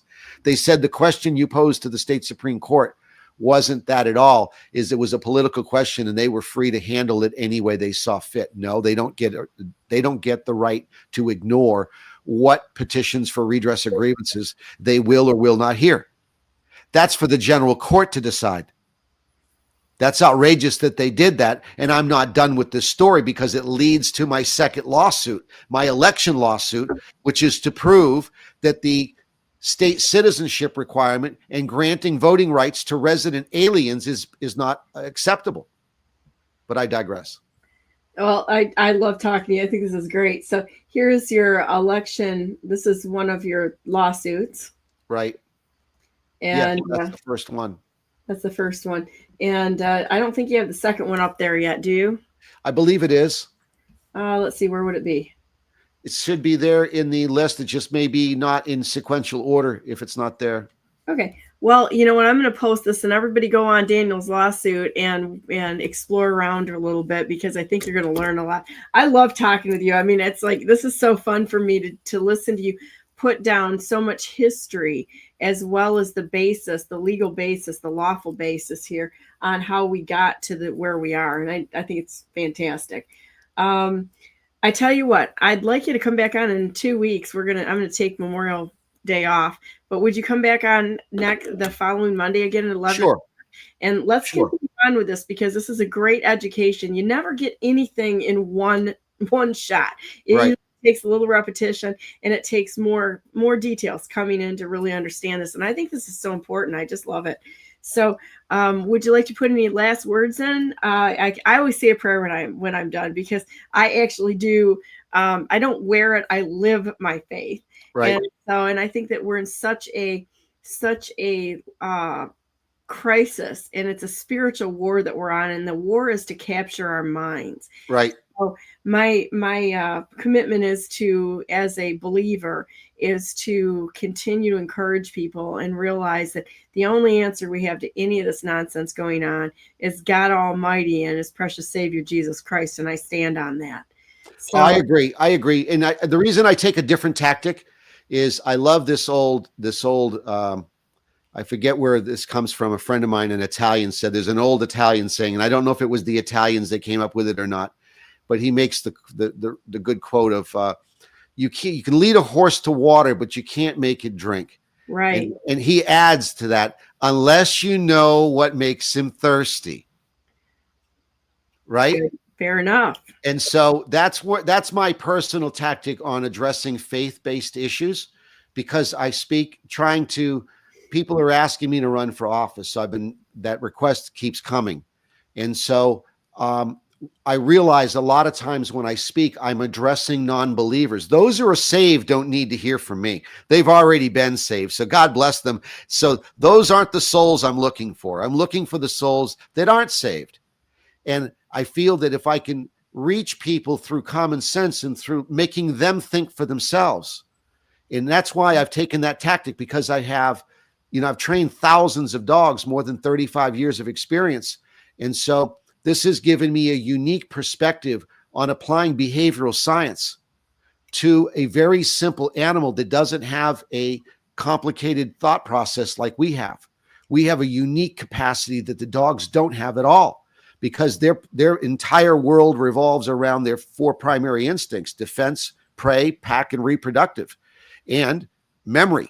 So they repeat things that are painful, or they repeat things that are pleasurable, and tend not to repeat things that are painful. And so that simple concept has taught me a unique way of dealing with people, because each of those thousands of dogs that I've trained has all had a human being attached to them. It's not for the dog, it's for the human that I've had to find different ways of conveying what they perceive as a complicated subject, which is, why does the dog act like a dog? Because dog. That's fun. So I rescue horses, and I do some horse training. I like to rescue ones that have been specifically abused.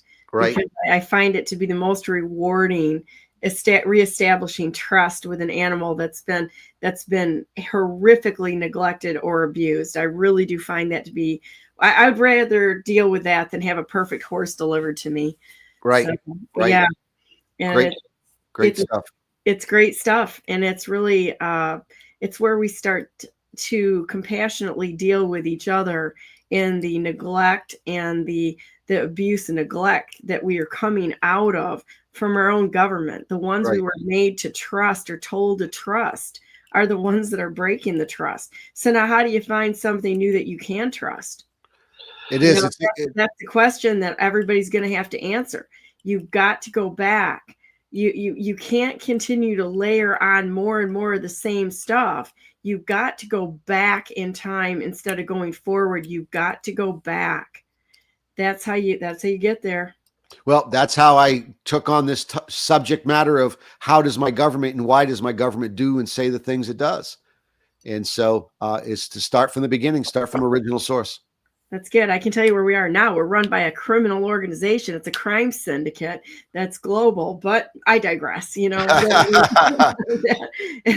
anyhow, well, I'll say a prayer a minute. We're going to go on to our day, and then I'll see you in 2 weeks. Same time, same place, same bat channel. Okay. Awesome. Thank you, Donna. Let's pray together a minute. Here, dear Heavenly Father, thank you so much for all the wonderful people that are out there that are trying, that have a heart for you, a heart for service, a heart to do the right things, even if everybody else around us is doing the wrong thing, and knowing the difference. The only way we know that is by coming to you, asking you for wisdom, asking you for discernment on the path that we're on. We're not asking for an easy path.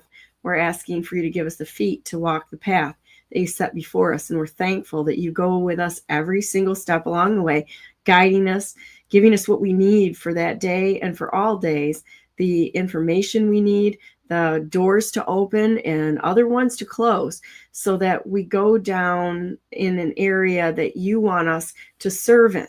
We need to go down those paths. Not everything. There's so many of us. And if each of us just picks up a little bit of what you ask us to do, the problem's solved. The problem is for us is to focus on you, on your word, on your guidance and such. You're a wonderful, wonderful friend to us. And we're thankful every day. I ask your favor to rest strongly upon Vicky, upon Christina, Mike, Bill, Daniel, and all the people that have shown up today to both contribute and to listen to Brandenburg News Network and whatever we're doing here. And we don't care what the outcome is. We just do what you ask us to do and let you worry about the rest, because we trust you. It all is based on our trust of you, our belief in you, and our trust that you are good all the time. And we are thankful for the fact that you always provide a way. In the name of Jesus Christ, our Lord and Savior, we pray. Amen. Amen. I'll leave you with this final thought. Ready? Yeah. If you don't believe in miracles, you just watched one. How did I do what I just did other than God's intervention in my life and allowing all this to happen? I don't have an academic pedigree that would warrant the lesson I just gave everyone. I give God all the glory because that's where it comes from. It didn't come from me. I'm a dog trainer. How did I do this? You're a dog trainer and I'm a horse crap shoveler. So there you go. That comes with dog training, by the way, lots of it. Yeah, there you go. You know what? It uniquely qualifies you to be in a realm of politics, because you can spot the bullshit, the horse shit a mile away and call it out. Yeah, that's it. When you clean enough of it, you get to know what it looks like. That's right. You know what it looks like, and you know how to get it out of the barn. It's like, get it out of here. We're done with this. So with that said, everybody, thank you for joining us today. I'm going to be on tomorrow with, tomorrow is John Tater, and I've got a special guest on. You're going to love Rollo. He's going to be on tomorrow, and he is, I've met with him, talked with him many times. He's working pretty close to, every time I see him, it's at Mar-a-Lago. Let's just put it that way. We're going to be talking about faith and faith lessons tomorrow, and how that shapes good people who decide to step up in government, what it really takes. And I mean, I'm not talking about doing mouth service, to say I'm a Christian and then praying and then stabbing somebody right in the back. It doesn't jive. That's not the way it works. Okay. That's a wolf in sheep's clothing. And there's lots of them out there, tons of them. We're going to be talking about what it takes to live out your faith tomorrow and faith lessons. And I think it's going to be wonderful. John Tater, y'all know what he does. Been on here for a couple of years with John every Tuesday, talking about what actual lawful defense is, as we go through the lawful defense in filing pro se. And just as Daniel is done too, is filing our own our own cases and holding people accountable. We have to do that. And with that said, God bless you all. God bless all those whom you love, and God bless America. Make it a great day. God puts all sorts of things in front of us, even if it's just going to the store and smiling to the people there, telling them how important their lives are, being encouragement. You never know who you're talking to, who may have been carrying heartache and heartbreak that they can't even talk to anybody about. And one word of encouragement can change their whole life.